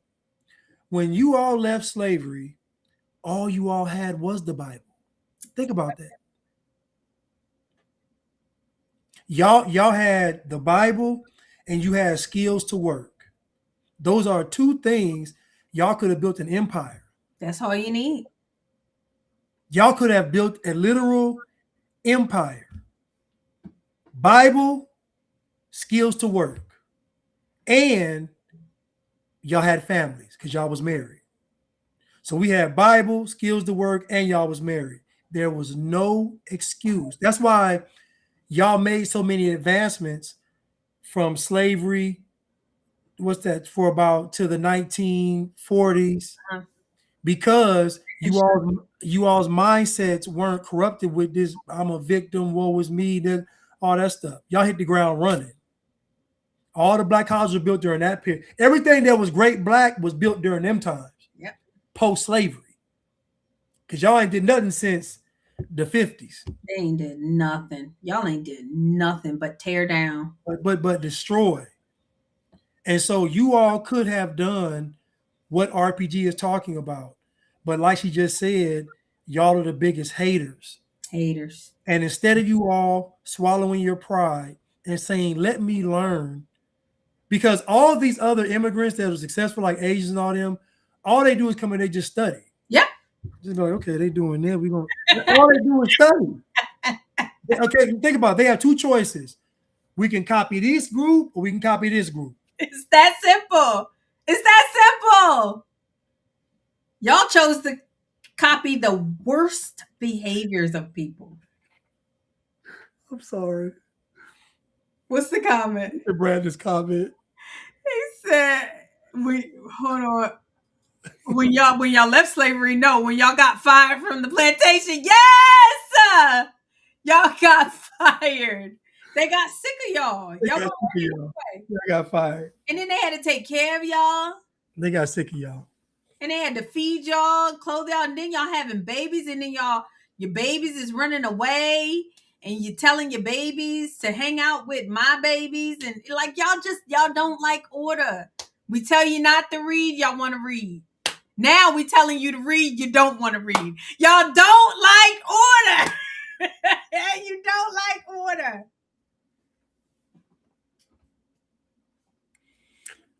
The Stoke division said no pyramids were built in America by the blacks. Not a single one.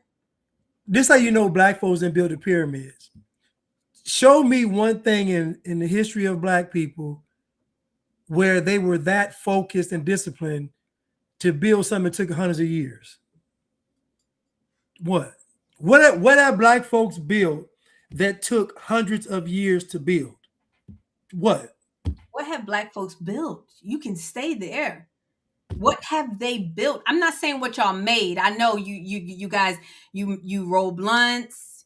You guys y'all make a mean potato salad. We all know. I'll make a cold TikTok dance video. Yes, we know that. We're talking what have you built? Like meaning you actually were in your basement and discovering and what have you built? And the answer is nothing. And y'all, I'm sad for that too. I'm sad for me and Blanche are genuinely, we sad for that. So they lied to us too. I know they told us that, he made the light bulb, the black man made the light bulb. And I know they told y'all that the black girl made the COVID vaccine. It's just, can we just be honest right now? Y'all made the light bulb, but you don't pay your light bill. What's this do that make? Like, No. Y'all, honestly, The jig y'all deserve what y'all get. Honestly. The jig is up. The jig is up. The stoplight. Yeah, we know y'all made the stoplight. We know y'all made the refrigeration systems. Mind you, you can't figure out how to make it in Africa, but y'all made it here. Tish said, even in the 70s, blacks were well respected by everyone in Baltimore, and the older blacks did not like MLK. Oh, yeah. Yeah. Y'all, Blanche talks about that all the time. Hair relaxer, unfortunately, that was made by the whites, too. I think the lady made the hot comb, didn't she? Madam C.J. Walker, she did the hot comb. Who did the hot comb? She did. Yes, allegedly. And back to the welfare comment that we made before we get to the next video. I looked up I did like a couple videos on the welfare, like 3 videos live on welfare. And I'm gonna tell you what happened with the welfare. They were giving welfare, and what was happening was they were abusing the system. Yeah. They were giving people welfare and everybody in the house working. Yeah. They're doing that now. So that's why they started cracking down, and the crackdown was, well, if you have a husband that's working, you don't need government assistance because your husband's working. So to get the money, and y'all getting over it, that's what happened. I put videos of, they were not only giving them the housing, the money, and the food stamps, they were also giving them school clothes. They were also giving them, if you were a parent, a man, they had a nanny come in, watch your kids when you went looking for a job. Like, it was like the welfare programs were insane. Yeah. Sound like what they're doing now, Blanche. They were insane. But what happened was they were abusing the system. Nobody ever said the man couldn't be there. What they said was, if you have a man taking care of you and your children, you cannot on top of that get all these benefits. That's what they said. Which is normal. Which is normal. So, Nobody said he had to leave. Nobody kicked him out. They said you can't do both. What y'all said was we want both. And exactly. they said, okay, if we catch you doing it, you're gonna lose your benefits. Now you got a choice to make. Can you imagine you hiding in a closet in your own house? Well, it ain't your own house because it was probably an apartment that was funded by the government. You guys, you see how I don't like when conservatives use this argument because it's just victimization. I have to go down there and say, hey, I will take your check and I get rid of my man. What kind of person is that? That's not a flex. Right. Saying that the government was able to convince you to kick the man out of the home. You still had to do it. That's why I say it's not a flex when conservatives say, like you said, Blanche, oh, well, the government put crack in the neighborhood. You had to smoke it. It's not a flex. Oh, well, then when they drop guns in the neighborhood, you got to shoot it. I know people that got guns in their house right now and nobody gets killed. I know people with Percocets that they've had surgery and nobody gets drugged out. Y'all are perpetual victims. And I'm telling you, the world is getting sick of it. They don't want to hear it. They don't want to hear it anymore. We're over it. We're moving on. I'm sorry slavery happened. I'm sorry they fed y'all to the alligators. I know. I'm sorry that happened. That's your problem. I'm moving on. You better unblack yourself. J.V. Chanel said they need to reform it all the way back to biblical standards. Yeah. Only widows and widowers and the elderly get the assistance. Absolutely. Should no able-bodied person be getting nothing? Nope. Nothing. Nope. Okay, I got a video that you're going to like. You're going to like this one a lot. Somebody said blacks even claim they built a town which is now the home of Lake Laney. They swear. Somebody said crack don't smoke itself. It's the truth.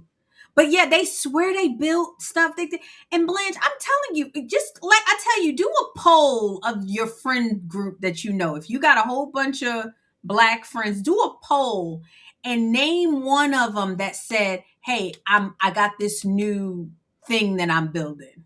Name one, Blanche. I don't know a single person that is trying to discover some new way of energy or doing anything, or a new way of doing anything. But what they will do though is they'll take credit for somebody that looks black doing it. Oh yeah, it's sad, y'all. It's the truth though. All right, you sharing? Or yeah. I'll remove this. You could just do a general poll in your neighborhood. Name somebody. Zero. I know people that's starting restaurants, which is honorable. I'm not hating on that, right? I know people that's starting restaurants. I know people that's doing clothing lines. I know people that's starting podcasts, YouTube channels. I know people that are making shirts, which is great. I have not met a single black person that is saying, hey, I'm working on this electric car. This self-driving. The last guy we saw was that guy that created that car to run on water. Remember the guy that got killed in Buffalo? No, what happened? Yeah, remember he did it on. He had an SUV, and it was able to run on water. Oh, nice. He ended up getting killed by the white shooter in Buffalo. Oh man! And I said to myself, how come is that? I said, why would you go on TV talking about that? Why would you do that? You're supposed to sell that. You're supposed to sell that to somebody else. You want to see if black folks don't understand. You create an engine that runs on water. that means you are threatening the entire economic system of the world. You have to be smart. Take that invention, that patent, and sell that to somebody. Oh wow. I don't know anything about this, so I don't want Or work up under whatever you do to get it off of you. Let them deal with it. But just when that man had that little special, he bragging, he bragging, showing, yeah, I got the car running on water, SUV. Like, this is amazing. The first person that dude shot in that Buffalo in that grocery store was him. Really? Shot him about 9 times. He got the most bullets. So it's very convenient. I know. What I'm trying to tell you all is you got to be smart. Again, you want to be seen and you want to be heard. If you can be a billionaire and nobody know, wouldn't you want that over having 10 million and everybody know? You know what I mean? Do you know there's more people that are billionaires and rich, you don't know who they are? Yep. You know? There are the rich people, you don't even know who they are, and they live a normal life. They can walk outside and you don't know who they are. Yeah. I done met people. I was working for FIFA. I done met some folks getting all private jets. I don't even know what they do, who they are. They getting all private jets. I actually love that. Someone said, "Are there any businesses on the NASDAQ started by a Black person?" No. And me and Blanche was talking about this offline, that these are the uncomfortable conversations that we have to have. There is literally no third world white country. There is no all Black country that is first world. Can we Say it again. Say it again. Can we just be truthful, y'all? Say it I'm again. Black. There is no third world white country. And there is no first world all Black country. Can we just come on? Can we have this conversation, this big boy, big girl conversation, Blanche? It doesn't mean that you guys are cooked or doomed. It means stop being a hater and start doing what the first world countries are doing. Unblack. Stop being a hater and stop talking so much and start listening.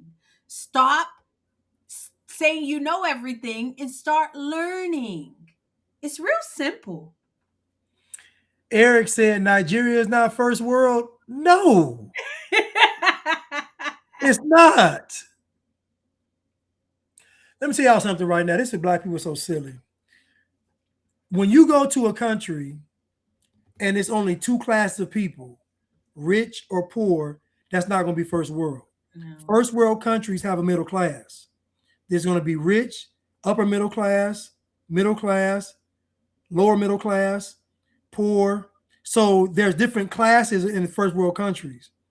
It could be because the economic system favors, it's a freer economic system. Nigeria is either you got it or you're extremely poor. That's it. It ain't no. Nigeria is not first world. Absolutely not. Someone says South Africa was first world until the Blacks took it over. South Africa was first world, and it's honestly, it's probably the closest thing to first world in Africa. Not the country, but I want to say Cape Town and Johannesburg are closer to first world because white folks are still there. Afrikaners.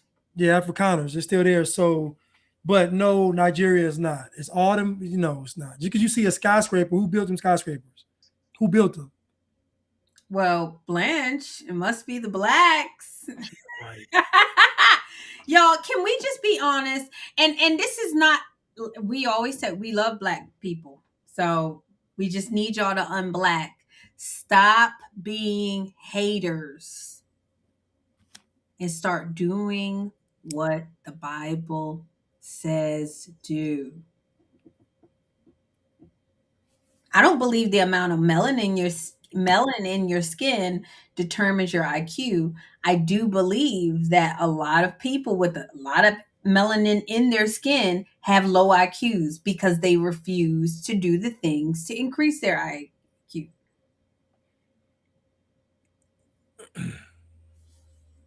That's fair.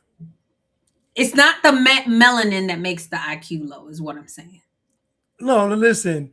I listen. You know, we go back and forth on this whole IQ thing. I will say that you all's IQ is low because you all don't exercise critical thinking. So Agree. you all don't. So you all don't use your brain muscle. You don't. Everything you associate with is through race. Yep. So it's really, you never look at nuance, context. You just, it's all emotion. So I'll say this: you all are more emotional than you are cerebral. Yeah. So you're, let's say black folks are probably 70% emotion and 30% mental, if I can break it down. And depending on what, Which is low IQ. And depending on what's on TV or social media, that can go from 90 to 10 quick. We are 90% emotion and 10% mental. I'm just, And it's sad because it like we said, it doesn't have to be like that. It doesn't have to be like that. So, what you got? What clip you got? Okay, I got two. I got one from Frank Zahn. Let's go Andrew Tate first. Okay. Y'all, he's my fave. I love Andrew Tate. I see hundreds of thousands of white men unified underneath a slogan with a common purpose at the World Cup. They won't save their countries. They won't stop the migration. They won't stop their daughters from getting raped. They won't stop any of that. But when there's a football game, they'll all get together and they'll chant and they'll scream and they'll jump up and down. It is the most pathetic thing I've ever seen in my fucking life. Bread and circuses. Even worse. If your countries weren't burning, cool, enjoy a football game. What are you supporting? What is England? What do you mean you're supporting England? England's done, bro. The little girls get raped. The entire country's falling apart. They're raising your taxes every day so that you can fund the invaders to come and replace you. You're held by a hostile government. There's not a single protest. There's not 5 people complaining about it outside Westminster. But there's hundreds of thousands who flew across the world to sit there and go, England, the football, the footy. I'm losing all respect for the white man at this point. I'm brown, so whatever. I'm fine. But you guys are losing your country and you ain't doing shit. Do you deserve it? It gets to a certain point of weakness where it's just like, okay, you deserve it. If you're going to give it away without resistance, then you deserve to lose it. If I leave my door open and leave all my money out on the floor, I deserve to get robbed. Like, why do any of you care about the football right now? Have you not seen the grooming gang inquiry? Like, do you give a shit at all? You can do a retweet, that's nice, but are you going to do anything that actually really matters, or are you just going to keep going to the football games? The Dutch are doing it, the Brits are doing it.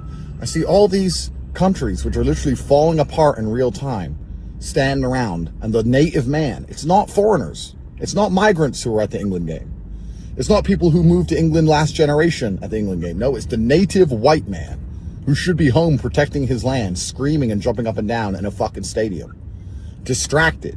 All of his nationalism and patriotism has been hijacked, and he's distracted talking about a ball and a net. Wake up. What the fuck are you doing? I love him.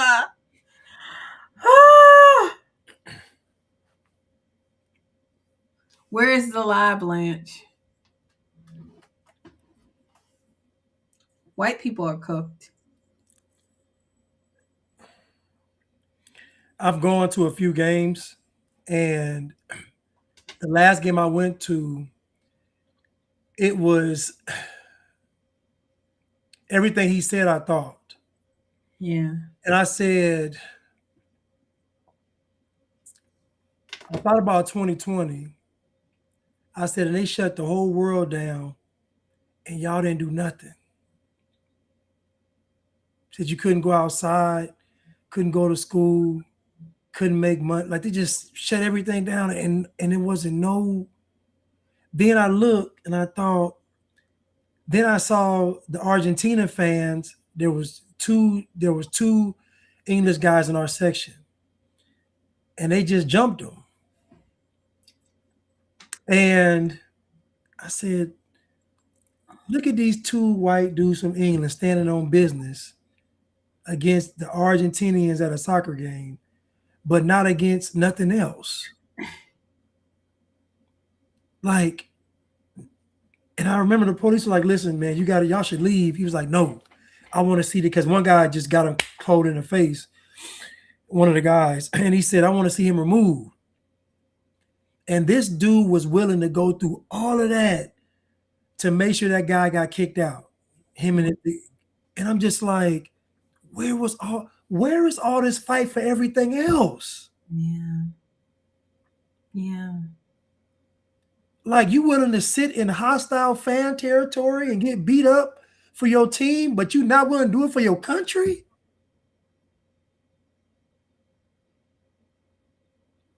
So when he said the nationalism got hijacked, it did.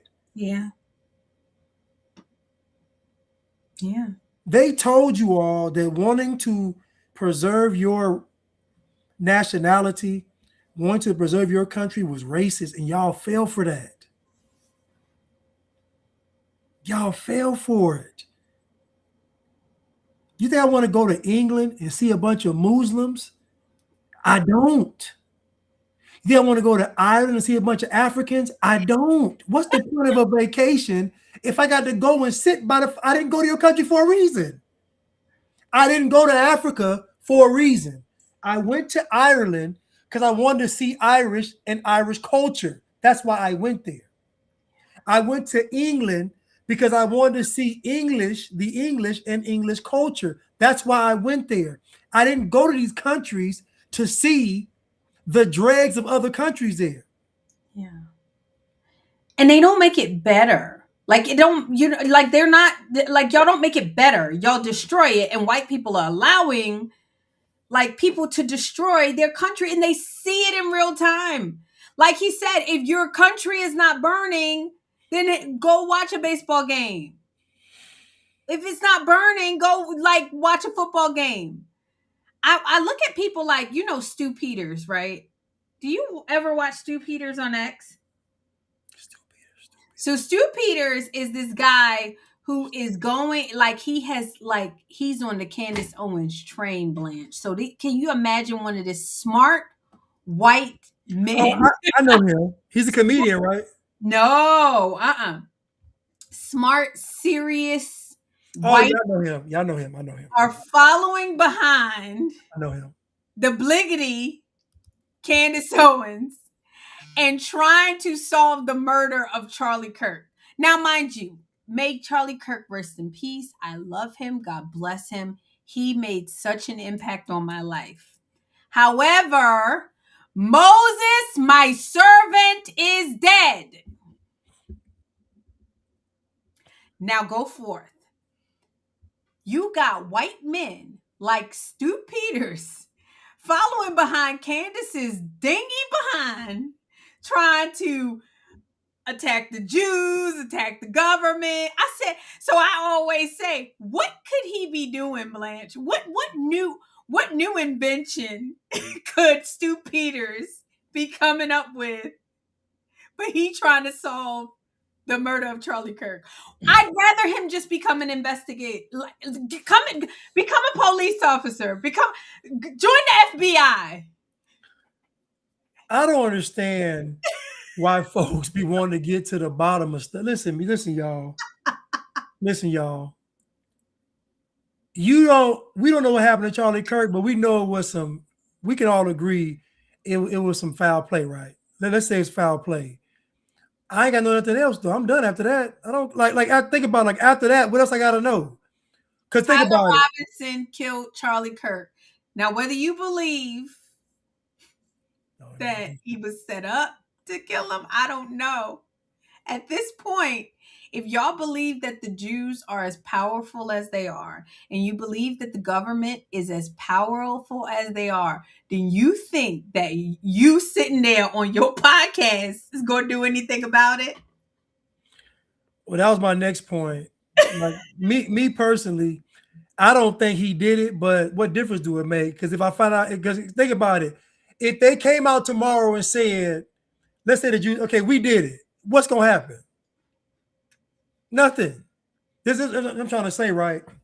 If y'all aren't fighting for what's obvious to fight for now, you're not gonna fight if somebody says we did this or did that. You're not gonna, you know what I'm saying? Like you already be fighting. And so the problem really is that these people, they don't really have a solution to anything. No. Because the solution would be if they get on TV and say, yeah, we did it. Now what? What y'all gonna do? Nothing. And that's the problem. So again, y'all are still watching soccer games. You're still going out. You're still getting tortured by women. You still you listen to Cam. I'm just saying this stuff because if y'all was really about it, y'all would have been did something because enough's already been enough. Like y'all would have when they locked up them folks from January 6th, when they got locked up, y'all supposed to buck then. Didn't buck at all. Y'all scared. Y'all they didn't even go out for American 250 because they were scared. So my whole point in all of this is that if they tell you all, like I don't know half of this stuff. Now I can say, okay, I don't think this don't look right, this don't sound right, but I really don't know. But at the end of the day, if I did know, what am I gonna do about it?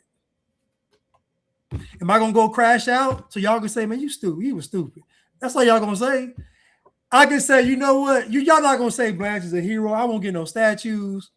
I won't be in the books, in the history book. Like I will just erase off. I'll just be erased out of everybody's memory if I go say I'm gonna go fight. No, I'm not doing it. I'm telling you all that y'all are spinning y'all wheels because if they come out and tell y'all that we did it, y'all aren't gonna do a single thing. You ain't gonna do. You remember Kevin Hart? You ain't gonna do. Y'all, and I say that to say your country is burning. It is. And you're trying to solve the murder of Charlie Kirk with Candace Owens. God bless you on your journey. Do y'all think Candace Owens? Now listen, I believe all this is a setup for a bigger place. But I'm just saying. But do y'all think Candace Owens, honestly? Do you think Candace Owens honestly cares about America? No. I did see so. Candace Owens got exposed when she was sitting in front of Nick Fuentes. Yes. That's how I discovered Nick Fuentes. And if y'all didn't know who Candace Owens was, go watch her. I did a video. Go watch her in front of Nick Fuentes so you can see who she really is. And he made her look very, very small and unintelligent. Yep, he did. Because she is. Now, mind you, is she impressive? Yes. I think Candace Owens is pretty and impressive in the way she talks. She's skinny. But that's not but when you boil it down, and I think that's why Charlie Kirk was done with her. She's still black, y'all. She is this bougie black chick that swears that she's going to solve a murder. What? You think this is your little murder mysteries that you sit like you watching Scooby-Doo? I would have gotten away with it if it wasn't for that Candace. Like, what do you think is going to happen? If you think that these people are capable of murder and you feel like they are occupying the government and you feel like they are occupying politicians, you think that your black behind is getting ready to you'll be dead. You'll be dead first. They don't have to. Because she's not credible. You're not. They don't have to. She's not taken seriously. No. Now listen, there are some folks on social media breaking this stuff down to a science. But guess what? Y'all ain't gonna see them. Y'all ain't gonna never hear them. You ain't gonna never hear them because they ain't got the platform. But They know who to let talk and who not to let talk. They gonna let Candace talk all day long. They gonna let her talk. Go ahead, keep talking. But Blanche, they breaking it down for what? Oh no, the breakdown is for absolutely nothing because Thank you. Go do something. Y'all, whites in the comments. Help me out. We need unlimited energy. Okay, that's the new thing now. Okay, they trying to figure out how to get solar energy to power houses and it be unlimited and it be free for everybody. Can y'all work on that? Because Moses, my servant, is dead.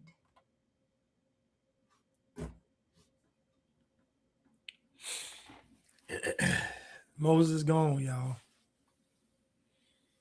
Jesus said, "Let the dead Bury the dead." bury the dead." I love Charlie. I do. I really do. I don't know why God took this man's life because no one can take his life if it wasn't God's will for him to perish. So when I believe that we're going to see our brother Charlie again, I do. And he impacted my life. So I'm not saying this in a cold way, you guys. I need y'all to have these big girl and big boy conversations. We give y'all this wisdom. Blanche and I, we give y'all this wisdom so you can go out and go forth. There's not a single thing that we can do about the Charlie Kirk assassination right now.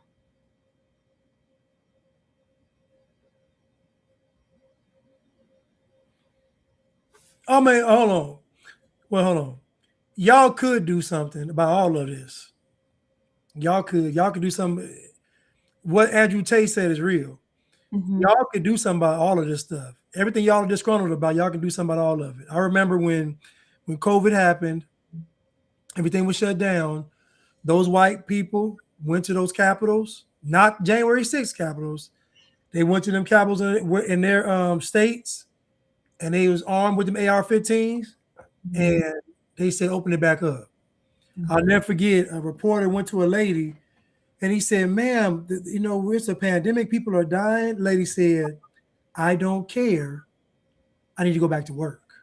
Wow. Yeah. Yeah. So what I'm trying to tell you, and the country got open back. What I'm trying to tell you all is the solution to all of this is going to be something that's extreme because where we are.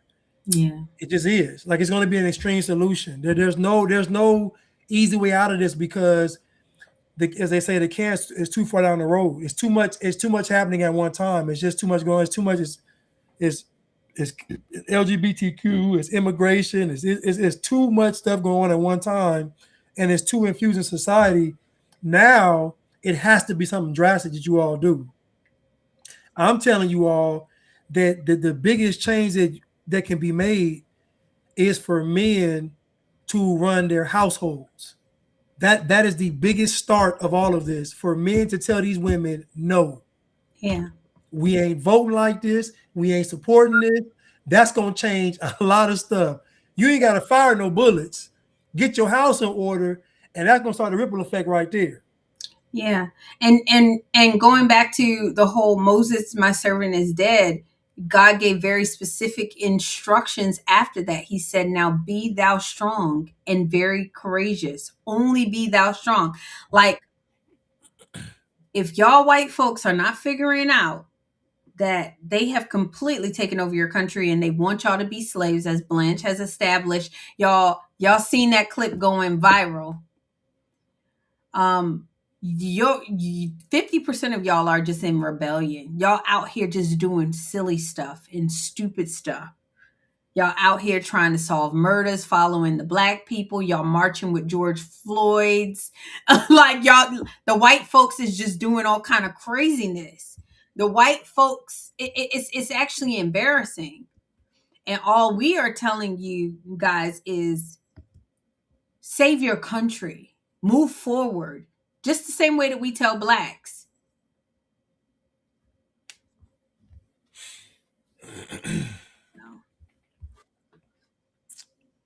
People don't like these kind of conversations, but I'm telling you, if y'all go read the Bible, all things work together for the good of those who love God, who are calling according to his purpose. I don't know why it happened the way that it happened with Charlie Kirk. God bless him. But there's a scripture, and I love my husband preaches on it sometimes.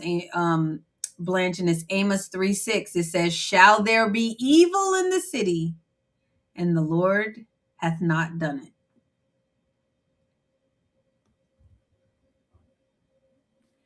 Amos 3:6.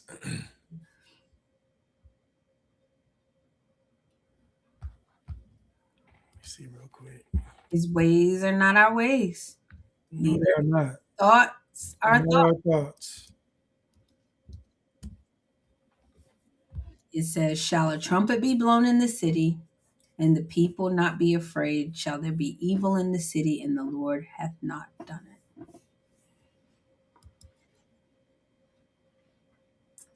Done it, allowed it, however you want to put it.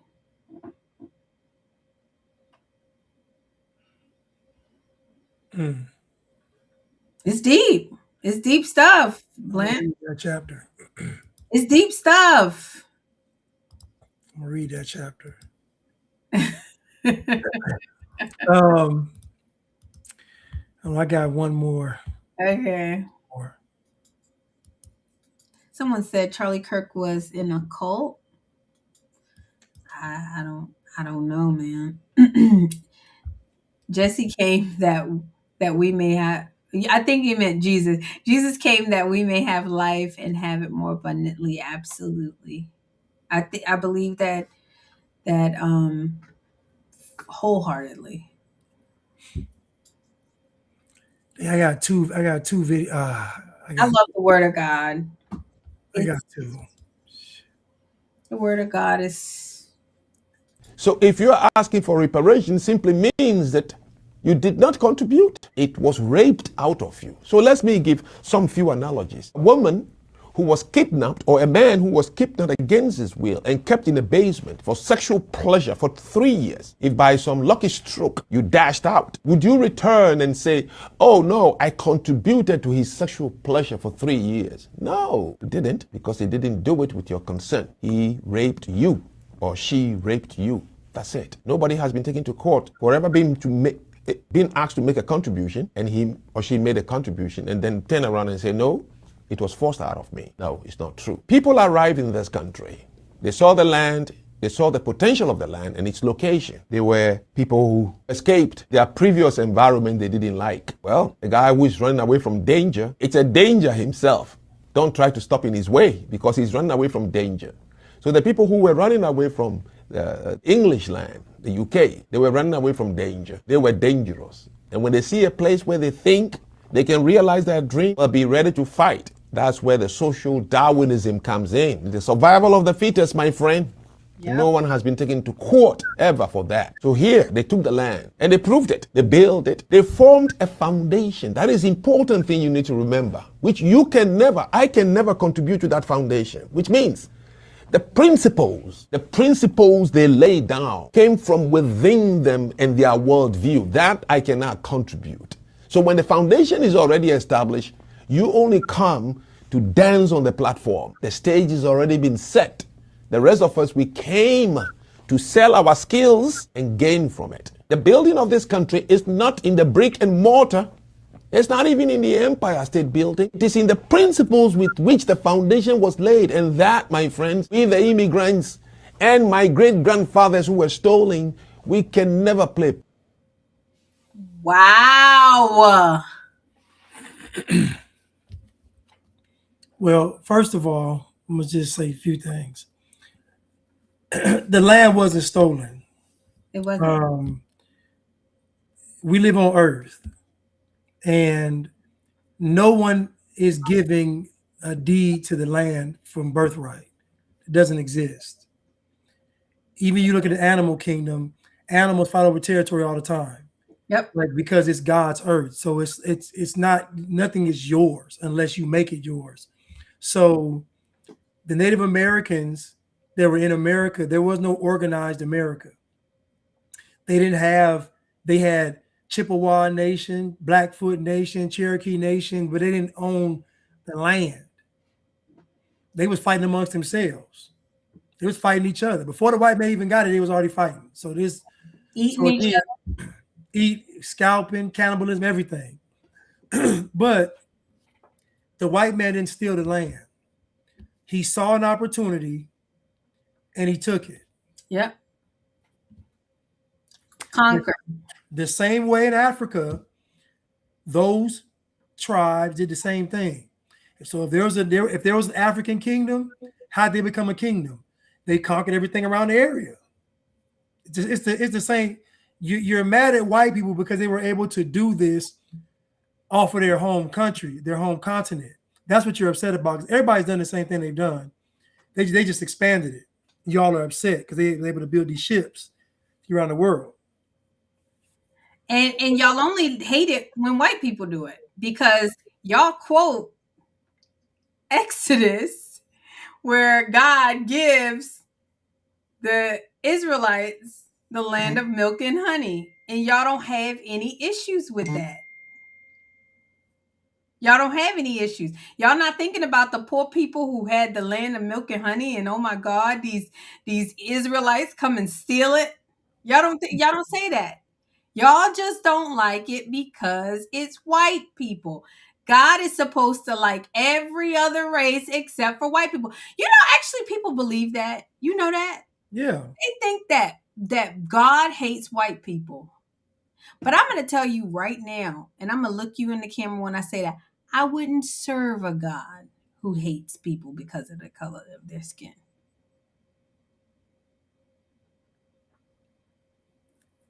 I wouldn't serve a God that didn't love white people. Thank you. So y'all just foolish. You're just foolish. And Frank Zanu's family was stolen by other Africans. White folks didn't steal. White folks came like it was FedEx to pick up a package. That's it. They came to collect. They didn't steal nothing. They just came to collect what they paid for and left about their business.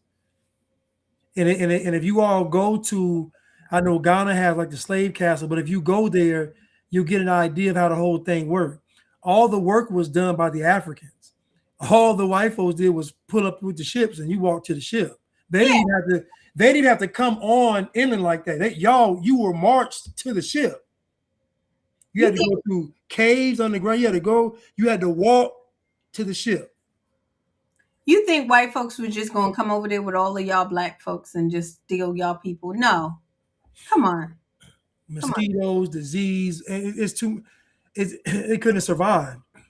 And like Frank Zano said, is y'all don't understand the world. This is Darwinism, okay?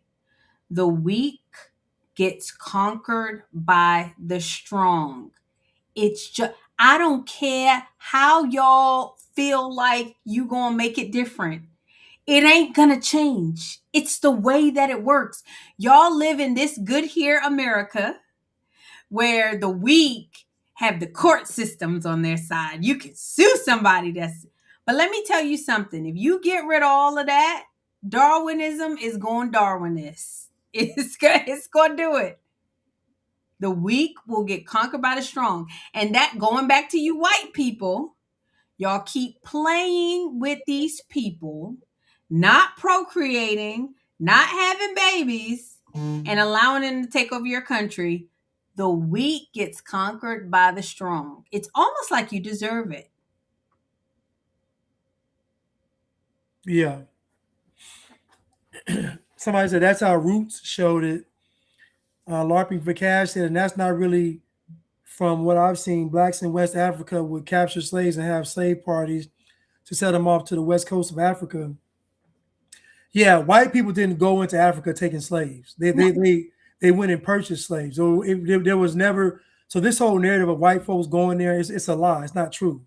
And they didn't purchase slaves to build golf courses or to build buildings. A lot of times it was for liquor and guns. You talking about the Africans? Yeah. Oh yeah. Listen. What they got in return was nothing compared to a human body. But honestly, the reason why they wanted liquor and guns because y'all probably wouldn't work too much in the first place anyway. Like, listen, I don't believe y'all was this great working race. I just don't believe it. I don't think so. I don't believe y'all this is great working group of people that was just so hard and couldn't. I believe they said, well, they tried to enslave the Indians first. They wasn't going for it. The Indians wasn't having it. They wasn't having it. So that's why they didn't use them. They said no. But y'all, even the whites was like, we indentured servants, but you ain't not for life though. The only ones that agreed to this concept of being a slave for life was black people. Nobody else agreed with that. Nobody. Even though a black man started it, nobody agreed with it except black people. And that's why the white people say, yeah, I don't think I like this. Right. I don't think I like this, actually. It took white people to say that. It is what it is. Frank Zanu is a man. And I love that he's trying to have a conversation with y'all because y'all keep saying y'all built. That is that is just one of the greatest lies ever told. Y'all did not build America. And y'all need to hear this. White people, y'all need to be saying this to these. If you got friends that are black, like, cut it out. The jig is up.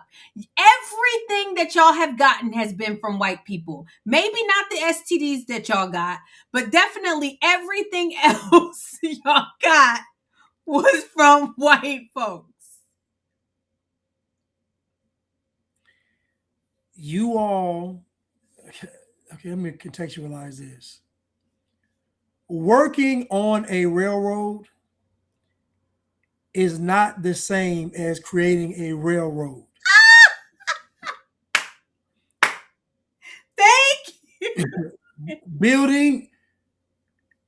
Building a house isn't the same as supplying the lumber and the materials, the concrete and bricks, and to build the house.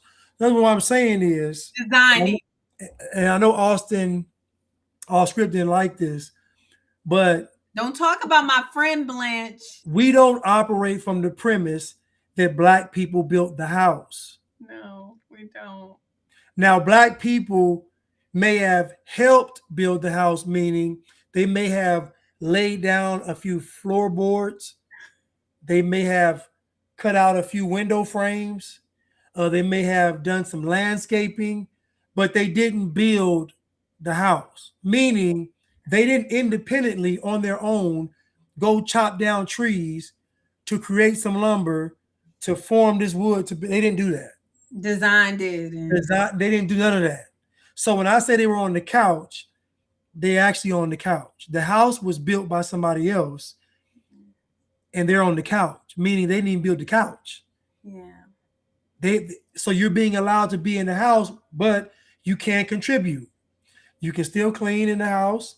You can still cook in the house. You can still add improvements to the house. Like, you can still be of value to the house, but you didn't build the house. Yeah. Because when they show you all, what you all have an attachment to is you all picking cotton. You don't have an attachment to you all putting up a frame of a house. You don't have an attachment to you all on a skyscraper, building a skyscraper. Yours is with slavery and picking cotton. You don't have anything that's with building. There's no famous pictures of black folks building anything. It's you all in the fields or you all getting whipped. That's it. Yeah. Y'all did not build this country. Now, can you say, well, you helped with the economics of the country? Okay, you did. But did you build the country? Absolutely not. Yeah.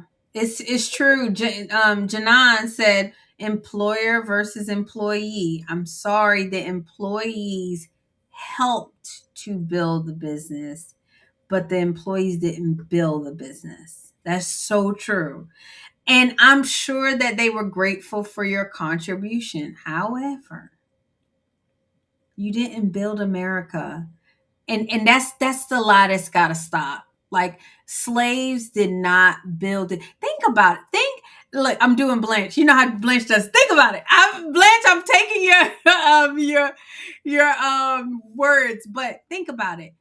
A slave who is uneducated miraculously build plans for skyscrapers and houses and indoor plumbing and like that just y'all it just didn't happen. Now what you did was is you had a slave master that said, "Hey, I have an idea for XYZ. I want you to execute on XYZ." That's not building it, that's helping and assisting, but it's not building. And they have to teach you all how to do that. Yes. So if the slave master has an idea that he wants something that's built, he has to teach you all how to build it. Yeah. And then hope that you all do it right. Diamone Chuck said, y'all built the pyramids but can't build a family. Nope. That's what Chuck said. You built the pyramids but can't build a family. That's why I'm saying nobody really believes it, because there are no remnants of you all being these great builders. Nothing. You wouldn't lose that. Like you wouldn't lose that industrious. Like my grandfather could build anything. Mm-hmm. Even my father could. Like you can just look at something and they just get to level on it. They could build. They could do everything. Work on cars. Back in that generation, they could do everything. They could. So I'm not saying you all weren't skilled laborers. Yeah. I never saw my grandfather build a house. Now I've seen my grandfather work on a house that's add on to the house, mm-hmm. build another room to the house, add a bath. And I see, yeah, he did that, yeah. But just from the ground up, you know what? I know he bought some land. I don't know if I gotta look into that. I don't know. But my point is that wasn't the majority of black people, is my point. Yeah. So even my grandfather did build it. That is not what y'all celebrate. Yeah. Y'all celebrate picking cotton. Y'all don't celebrate black people that are building. Y'all don't celebrate that kind of. Y'all don't celebrate the brightest. You don't. You celebrate the victim. Yeah. So I don't believe that in mass you all were building. I don't. Yeah, and not only that. Okay, so someone said they tricked the white youth years ago to care more about other races than their own and be ashamed of their history. And it's true. It's so true. And there's one thing. So black people, I know there are black people that probably built a house, right? What I'm talking about is the very concept of the houses that we see today. Oh yeah. Not created by blacks. Y'all had huts and y'all had, teepees and all of that. And that's just the truth. That's what you had.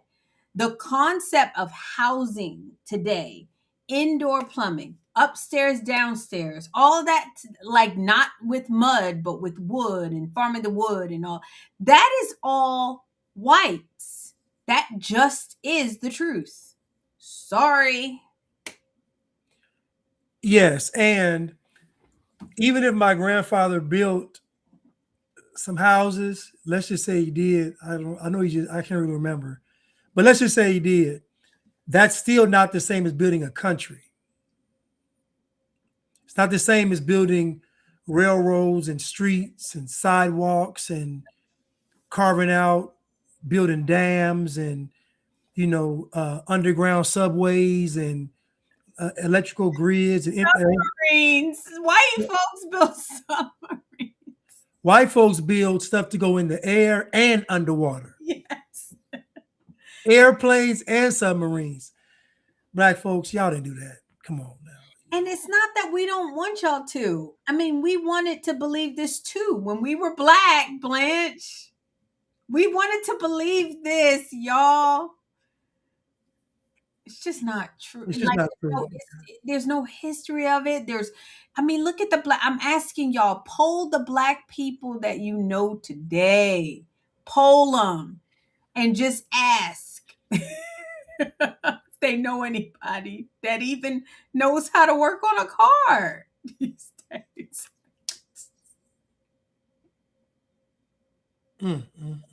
So, said there was no 2-story buildings in Africa until white people built them. I hear it's probably, you said I hear it's probably true. No, it is. I remember I was arguing with somebody on, not even arguing with, but Highways through mountains. highways through mountains, homes on mountains. Yes, white people are dope. What were you about to say? You say you remember something. So I told somebody, I said, show me where the pyramids are duplicated outside of Egypt and Africa. No. And this girl pulled up, when I tell you it was some pyramid, but it was like the size of a closet. Like, I'm like, what? I said, what? This ain't no, what is this? It's like when blacks compare Black Wall Street to actual Wall. They say Yeah. Black Wall Street, which is a strip mall. Somebody said, I mean, they blow up a side of a mountain to depict the presidents. White folks is dope. God, faces. Yo, They have faces on Mount Rushmore. that's dope. That's some bad mamma jamma stuff, and they got y'all to hate yourselves, and they got y'all to hate y'all ancestors. They got the white folks to hate themselves. That's the biggest thing right there, is that they hate where they came. So once you hate where you come from, it's the rest is just easy after that point. Because what do you turn to? Yeah. So now instead of being proud of your ancestors, now you hate yourself. You hate yourself, and which brings me to this whole you guys, I do want to talk about President Trump, even if we do it briefly, Blanche. We got to. Oh, go ahead. Talking about election integrity. I don't know if you've seen Spencer Pratt. Speaking of white boy summer, keep it coming. I'm loving it, Blanche. This white boy, Spencer Pratt, is talking about communism and then telling everybody how, elections are stolen. And so President Trump came out and delivered his address on the stolen election, which just makes me, everybody knew something wasn't right. Would you say, Blanche, with this election? Yeah, it's something. Listen, talking about the last president, when Joe Biden got. Yeah. Joe Biden got the most votes in U.S. history. Matter of fact, Trump got the second most amount of votes in U.S. history in the same election. Joe Biden got, not only did he get the most votes in U.S. history, but he got the most black votes in U.S. history. More votes than Barack Hussein Obama. Like 60% of black people allegedly voted for Joe Biden. I know y'all don't believe that, right? 60, black folks don't vote. Can we just be honest? Black people don't vote. 60% of black people voted. Nah, come on, y'all. Come on. So I say that to say Spencer Pratt has been doing a lot on this, talking about his election. And if you feel like doing it, we can kind of go over it, but it's a little long. But he talks, if you have not already gone to Spencer Pratt's page, go on there, and he explains how ballot harvesting and all that is happening. Well, now President Trump is just coming out and just like, they got receipts, y'all. They stole y'all elections. The whites, they stole y'all election. Listen. The system we have today falls catastrophically short of that standard. Tonight, I'm announcing the immediate declassification and release of critical intelligence revealing shocking vulnerabilities in our election infrastructure.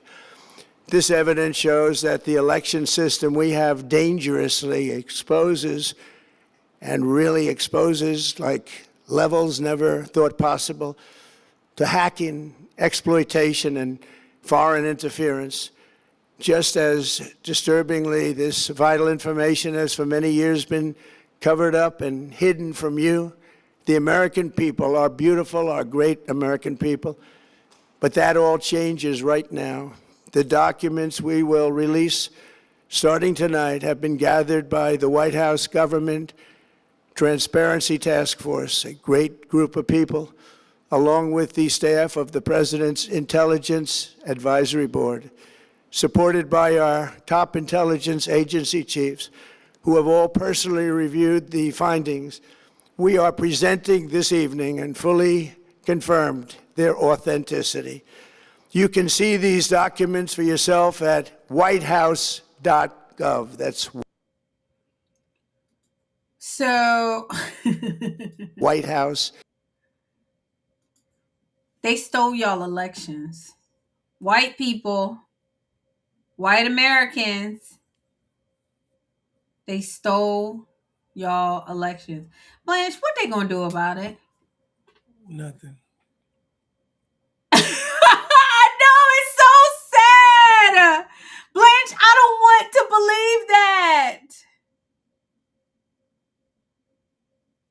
They ain't gonna do y'all ain't Nothing's gonna happen. y'all are scared. White people need to take this country back. And yeah, this is because this stuff don't mean nothing because okay, he stole it. We know it. So what? Like We knew it 4 years ago, Blanche. And I feel so bad because honestly, President Trump is the only one, and he can't do it by himself. Y'all got to man up. Y'all got to man up. when they locked those people up Yep. for January 6th, Yep. and y'all didn't do nothing, that was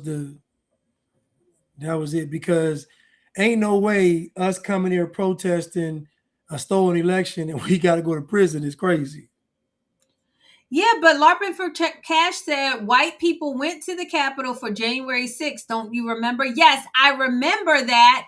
But that clearly was not enough, y'all, because nobody cared about the January 6th prisoners.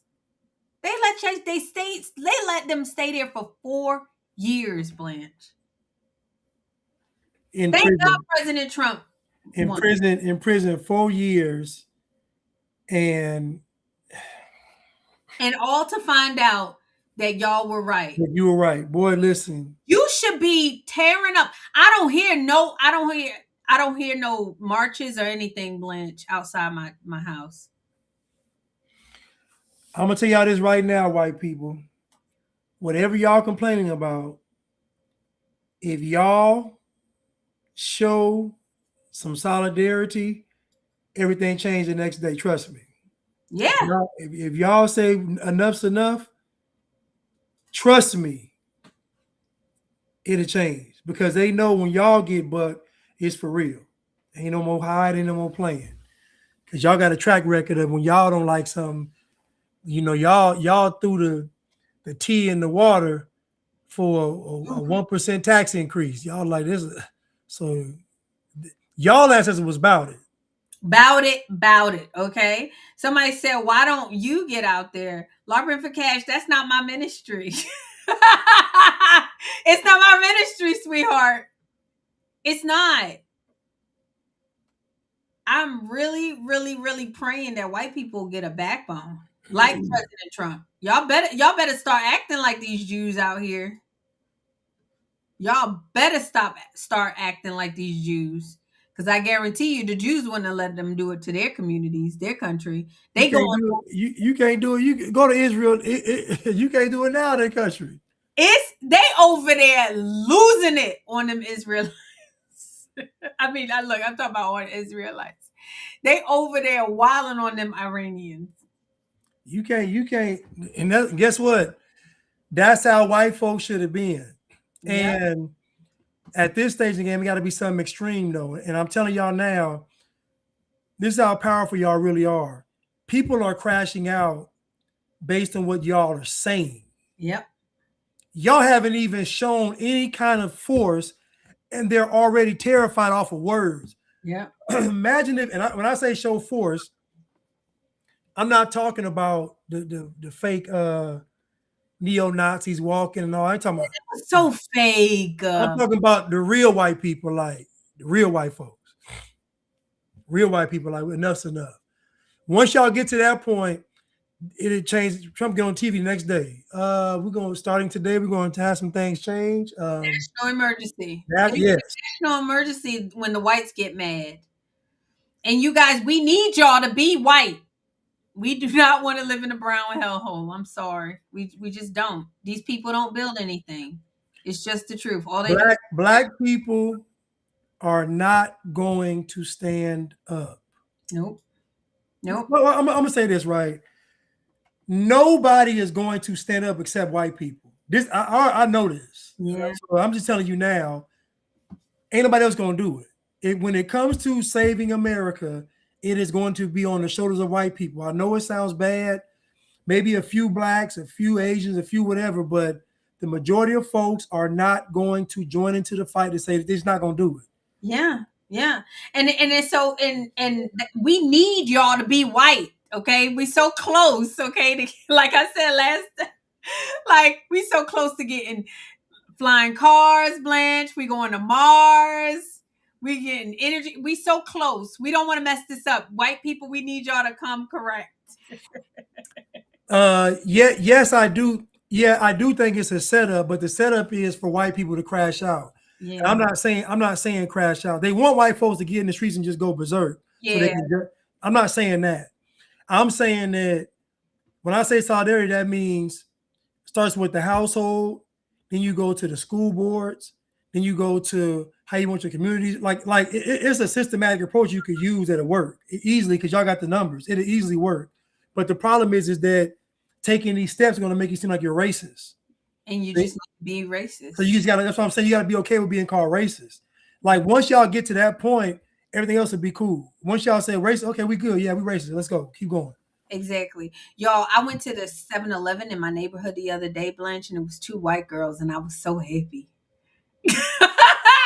Like, y'all need to get these people, these foreigners. You gotta take back power. You do. White folks. It has not been good for anybody with white people not in power. So, anywho. I'm gonna say this too. Uh-huh. One more thing, like Lobby for Cash said it'd be forced. Listen, I understand why there would be segregation. Yeah. I just know I'm gonna be all right. Yeah. I'm not gonna listen. White folks are gonna have a problem with me. Mm-hmm. They're not. Or RPG, because we got some sense. I know how this is gonna work. They're gonna want to separate from because they're gonna ask people, what do you want? Yeah. Yes, and people and guess people are gonna do? They're going to self-segregate. Yep. They're gonna say, I don't want to be around this. Yeah, and that's the thing about it is that people say segregation, and like I said, I will understand, my good white friends. I love y'all so much, but I will understand if y'all said y'all didn't want to be around any black people. The difference between me, I don't need to be around black people. I need to be around white people. I can be around anybody because I believe that we're all made in the image of God. I don't see the world through racial lenses at all. And I do believe that the gifts that Blanche and I have, it will make room for us wherever we are. Right. So when y'all say forced segregation, that doesn't even faze me at all. Like, it will be what it's going to be. And once the country gets to a certain point, and think about this from a practical standpoint, if whites reclaim the country, that'll be from a social, economic, and political stand. Like once the voting, so in other words, black people won't be able to be galvanized anymore. Mm-hmm. There will be nobody putting a battery in their back. So everything they do will just be amongst it. The only reason why black folks are expanding their chaos out now is because they're being allowed to. Yeah. Back in the day, black folks stayed in their neighborhood and caused problems. That's it. Yep. So other races were able to coexist around them because they say, okay, don't come to this street, don't cross it. Black folks knew. Black folks knew and left out of their communities that they were well behaved. But now, because the culture has shifted so much to where now this black behavior is acceptable and is promoted and it's encouraged. That's why, but with the new America or an old America, black folks would just stay among themselves. They would have the leverage to destroy the country. Yeah. Black folks only got this kind of leverage. There had to be an organized, orchestrated effort with the civil rights movement, with all of this stuff. It had to be intentional. There had to be a lot of folks involved to do this. Otherwise, black folks would have just stayed where they were. And then, think about it. King had to go to middle-class black people and convince them to help. They weren't trying to help him. Nope, not at all. They already separated. I'll never forget in that one video, the lady said the pastor told the church they're going to be 1 million black folks coming to LA, and them black folks got upset. Yep. Yep. They got upset like, no, not here, because they already knew.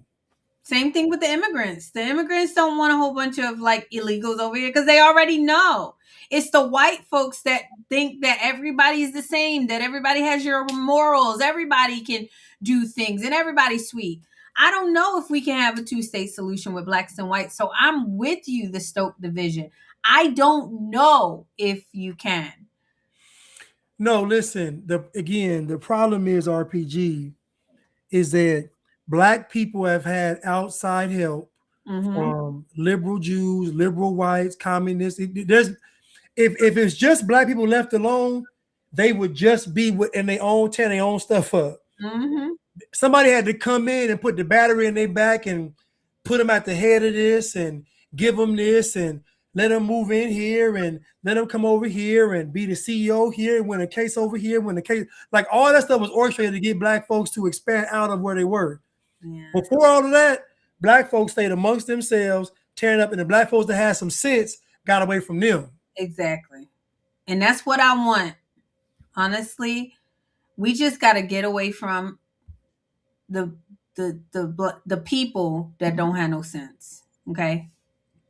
And I'm telling you, some of y'all whites, y'all act black. Y'all act really black. Yeah, y'all can't listen, man. Y'all can't. Some of y'all whites need to unblack. Stop saying America was racist. Stop saying that. Stop saying don't concede, because I'm telling you, all those talking points, they're telling you America's racist when the whole planet did the same thing. Yeah. That's not right. This is the way it is, human nature. Like, it ain't racism. It's not. It's not at all. So hold on, I got one more video. Okay. Please, it's it, y'all. We going out there. We going. Good. We going, y'all.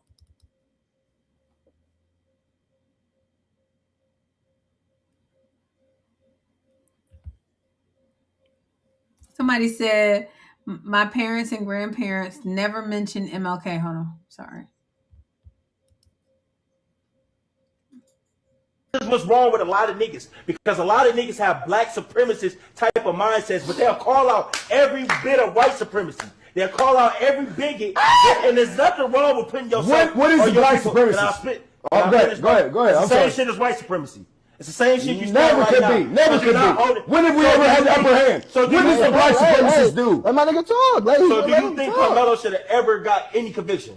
And you said no. You said the only time he should have sat in jail was until the trial was over. So you feel like the nigga was not guilty of nothing. That's what's wrong with niggas. I'm sorry. That's a black supremacist talking to you. I'm sorry. Because if anything, the nigga should have got voluntary manslaughter. If anything. But you know what happened? Why? But you know what happened? Why? Because he killed somebody with no fucking claim of self-defense. What is wrong with niggas like this, bro? Because this is the type of shit that triggers me, bro.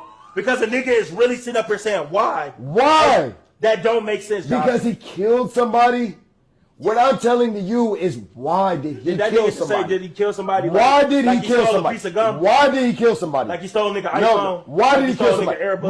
But you don't have the same type of passion when fucking cops killed Tamir Rice. How did I? You don't. How can you tell me what type of passion I got? So what did you say about that? I know which justified and which not, nigga. The Tamir Rice shit was fucked up. Carmelo was justified. Carmelo had to be. Bro, listen. And respectfully, nigga, even the Tamir Rice shit was fucked up. But a nigga at the park playing with a gun that look like a gun is going to fuck, bro. It don't matter what you think, nigga. It's the law. This is why black niggas can never get no further than where the fuck they at. They stay in the hood, they stay where they at, and they keep the mindset that So we just gotta stay. Every bit of that. What's this guy's name, Blanche? I don't know who this, my homeboy Kofi posted this. I know. But I think it's from the No Cap All Facts podcast. Let me see. I want to know who that guy's name is because I want to shout But him. did you hear the guy say, man, all he did was kill somebody? He said, did you hear what he just said? Like he just stole a pack of gum. That's what he said, like stole a nigga AirPods. Yeah, like stole it. Like, come on. He's like, what?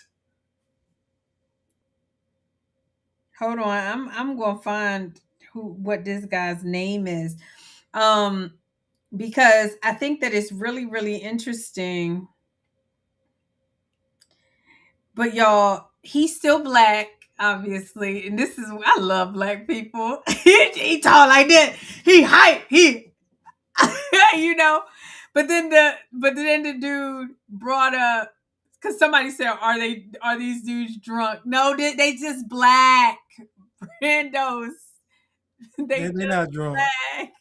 This is how blacks talk, and I like it from the standpoint of a lot of black people are getting to the end of their rope and realizing this whole black stuff is a hustle. Blanche, they get into it, so I love this. But you notice how he's still black because when the guy brought up Tamir Rice.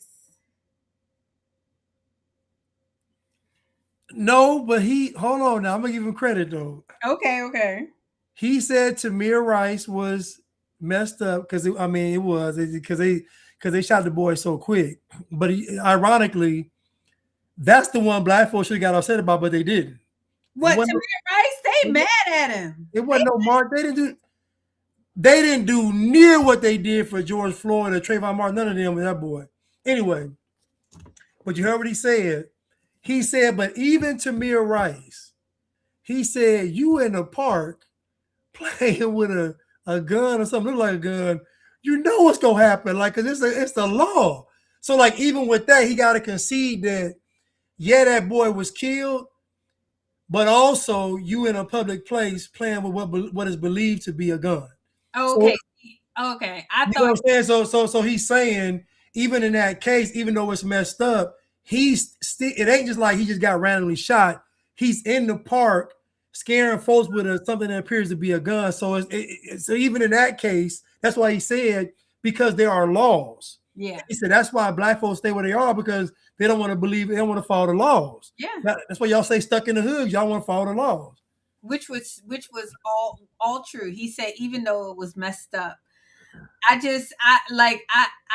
I love how sincere he is. Even though he's screaming, y'all, this is how black folks are. And until they unblack, it's a process.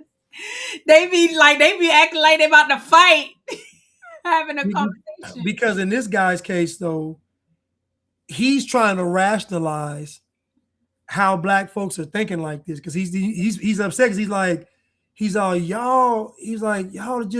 y'all are black supremacists, because he can see it. Y'all are black supremacists. Yep. He's like, that's what y'all are. He was like, you don't think he should get manslaughter? That's why I mentioned earlier. I said, you don't think Carmelo should get any kind of punishment? He shouldn't get nothing. He stabbed somebody in the heart, and then hold up, and then no self-defense claim. Nope. He put his hands on me. What? And you notice how I told you the last time the men have been eerily quiet on that, because y'all know that it ain't right. You can't even imagine, Blanche, you walking up to somebody and putting your hand in a track meet and saying, bro, you got to get out of here. And then they just turn around and stab you. It's not normal. But then these bliggities who are looking after women are saying that, oh, but why did he kill someone? You killed another child. And they got like zero empathy for it. And so I love the way this guy, like you said, he's just like frustrated. He's going to turn around and realize he got to unblack because it's not going to end up well for him. It's not. It's not. LARPing for Cash said, as a white person, I don't feel the need to be around diversity.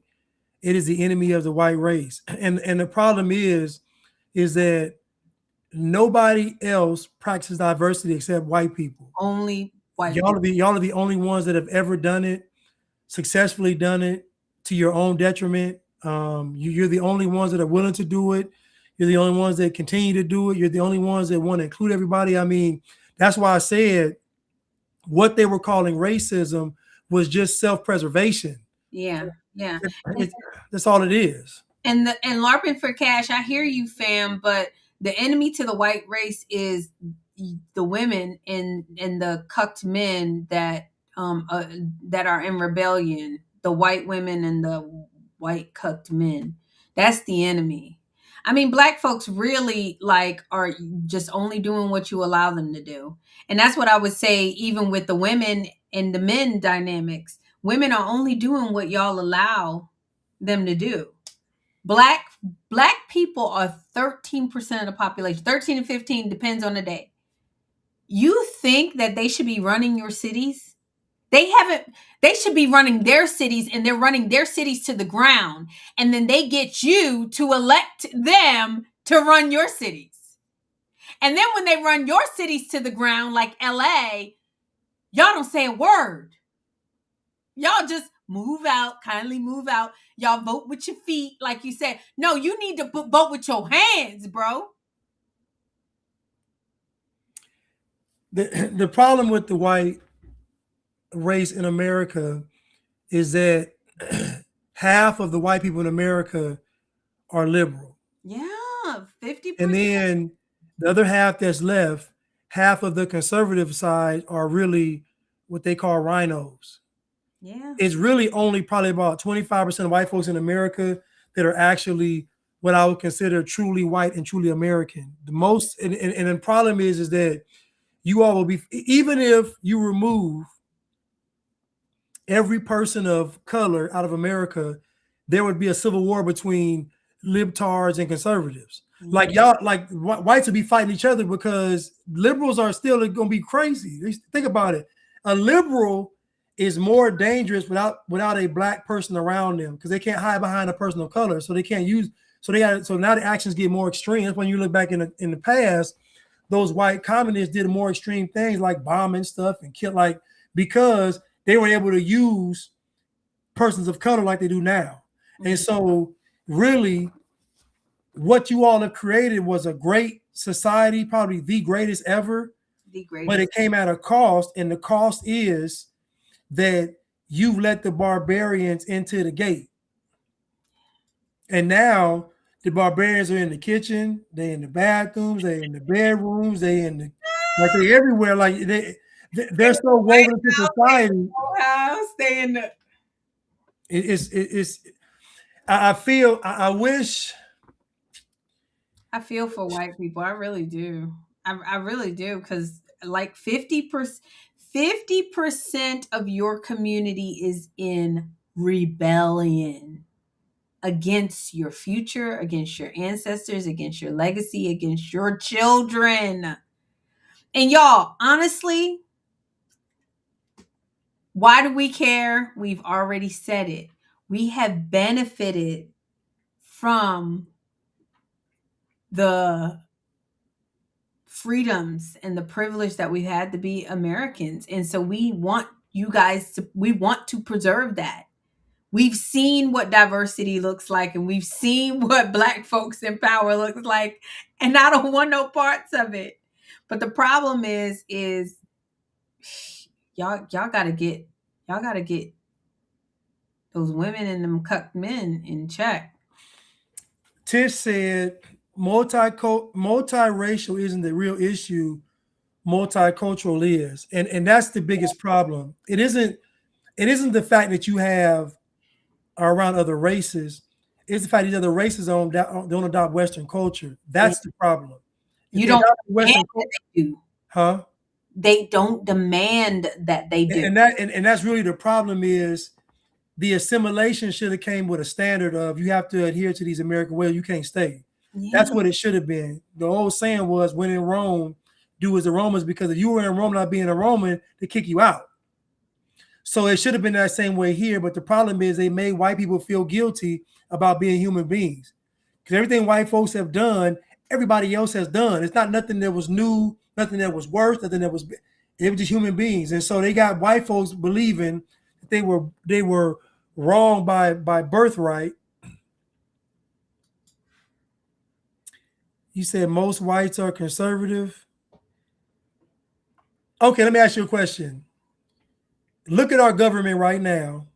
Do you think most of the government is conservative? Honestly. No.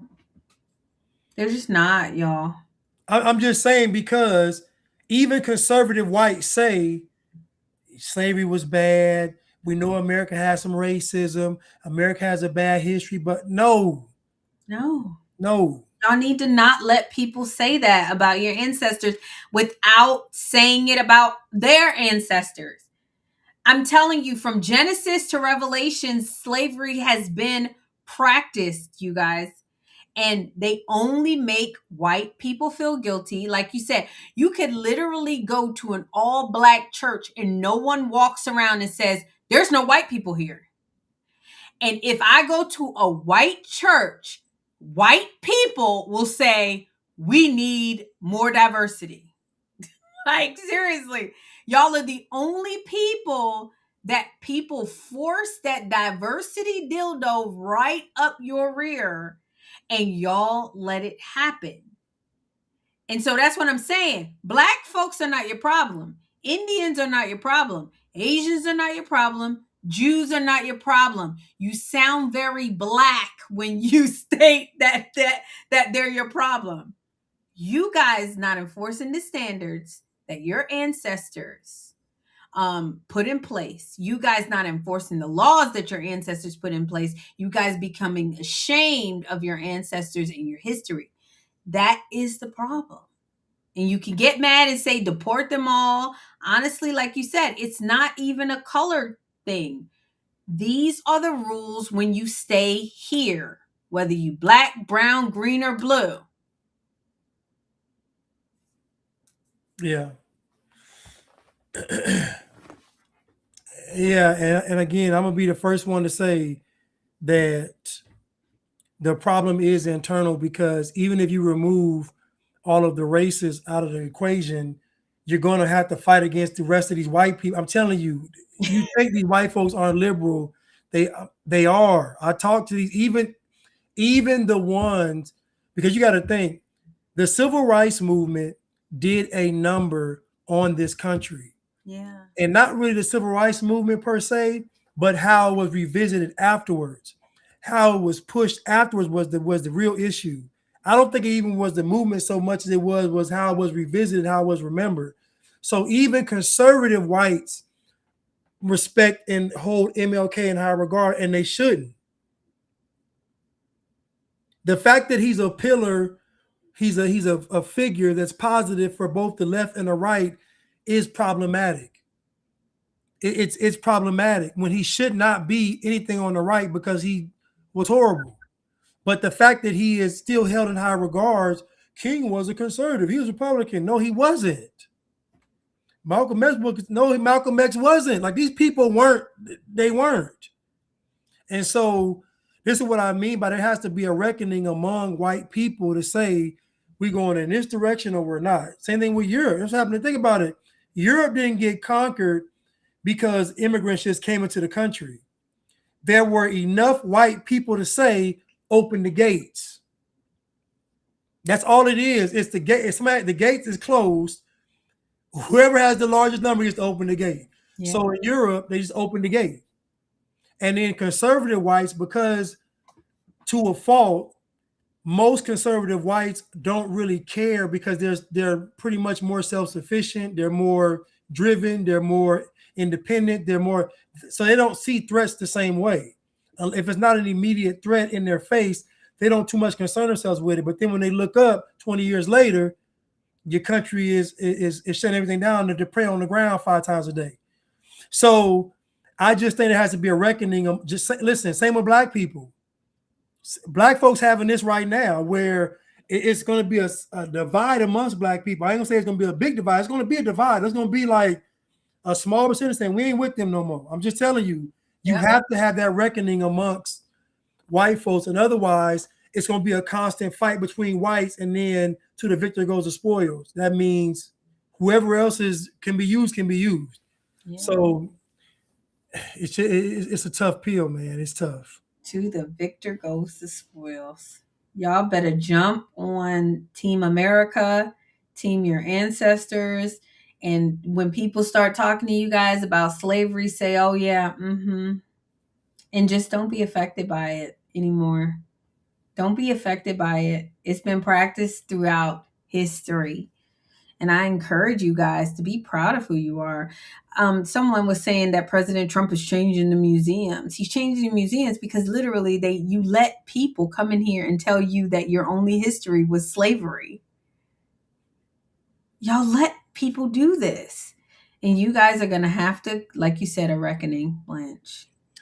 Even think about the principle Diane brought up, Abraham Lincoln. But just think about America fight. Even white people back then fighting each other. Yep. Even back then, it was it was the South versus the North. Even back then, it's the same thing today. That's what I'm saying. There has to be a reckoning because the spoils will go to the victor. So the problem is that you're gonna have millions and millions of people of color. And the only group that appeals to them really is the left. Mm-hmm. The right appeals to them with just normal stuff. Get up and get a job and go work and build your own. That's what they. But the left is telling them you're oppressed. They're taking advantage of you. You can come over here. We can keep you safe. Like so you have to deal with the whites. You got to deal with them. Abraham Lincoln was wrong. He was wrong. Yeah.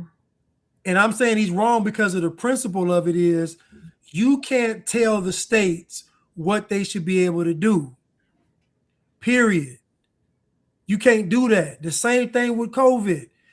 Each state was operating differently. So this state was like, we were strict, we weren't, because these states are supposed to operate independently. But y'all don't reinforce your laws. That's why you have election fraud, and that's why you have people in Virginia. Do you know that they have like voting instructions in all kinds of languages in Virginia? They got it in like Asian languages, but that's whites. Y'all are the majority. I'm gonna tell you, y'all have to own this. And I feel really bad. You said, why can't blacks fix themselves and their own kids? Because y'all do it for them. Like, I mean, if you guys said, hey, we're not going to pay taxes and we're not going to support your welfare programs, it would be curtains, like Blanche said. It would be curtains. If we see you saying if we go to war, whites going all the way. I hear you. I get it, LARPing for cash. Go. The problem is I encourage 50% of your people are not going to be fighting with you. They're going to be fighting at you. That's the problem. And I hear what you're saying, fam. I do. But man, think about the Civil War on steroids, where now the liberals have access to not just blacks but Hispanics. Like they have access to millions or more people. I'm just telling you, you think that white people think like you, and they don't. Most of them don't. They don't. They hate them. I'm telling you, they've been told they were bad for being white their entire life. It's like that's not going to shut off. I'm telling you, they've been conditioned. White is bad. That's what they've been conditioned to believe. White is bad, and black people were done. The biggest thing is black people were done wrong. Yeah. And I'm telling you, they weren't. Black folks were done like the rest of humanity was done. Exactly. No different. No different than anybody else. Everybody got the smoke. Everybody got it. Yeah.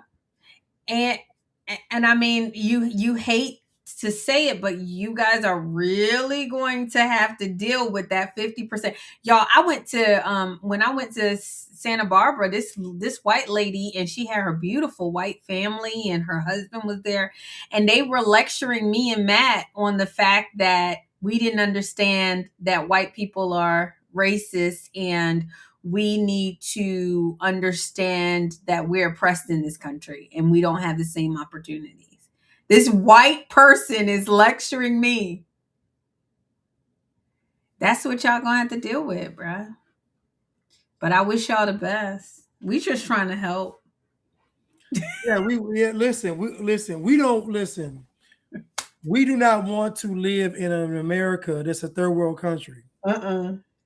We don't. So I mean, and the feasible solution is for white people to do this. I'm sorry. I'm just sorry because I know anybody else gonna do it. Yeah. I'm sorry. Yeah. You know, even the Statue of Liberty is a bad statue. It's a woman, first of all, having a torch. First of all, where's her husband? It's a woman in a nightgown. She left out the house. She got a torch in her hand and she's lighting the way for a bunch of folks to come into the village that she don't know. Yeah. Yeah. So either she's a freak or she's suicidal. I don't know. But the Statue of Liberty, the mere premise of the statue is wrong. You have a torch to light the way for everybody and their mama to come over to this country and do what? To destroy it. But notice it's a woman that's letting everybody. It's a woman doing it. So this country been messed up, and this didn't just start today. This has been going on. I never thought about that, Blanche. A woman from another country is lighting their way to come to your good country. It's sad. So sad. Anywho, Blanche. Okay, so the only thing that will save America is the whites taking it back and deporting the non-whites. I don't disagree with you, honey. Good luck. I know. I don't disagree. So anyway, you guys, thank you so much. If you have not already subscribed to our Unblack channel, please go and subscribe. We got a TikTok channel. If you haven't looked at our Instagram, we post clips up there all the time, you guys. Thank you so much for watching. We are so very grateful. Blanche, you want to have the last word? Oh no. I know Larry Elder says we have a country to save. and it's true. You know, we do these shows, but at the end of the day, we do want America to remain America. And you know what Malcolm X said, by any means necessary. And so, you know, I just at this point, we just too far. It's going to be something extreme, but it can really start in the home though, with you know, reestablishing family, reestablishing order, then getting into with these schools, your local government. Like this stuff can be done without being bloody, but you got to be okay with being called racist. Yeah. Or mean or whatever. You got to be okay with it. You got to be okay. Okay, not being invited to the cookout. Be okay with not being invited to the whatever white people have. What do they have? Like outings, whatever. They're going to get rid of you on the mom's group. And that's okay. The dad's group is going to whisper when you come around. The PTA is going to talk about how you are a racist. Trust me, all is well.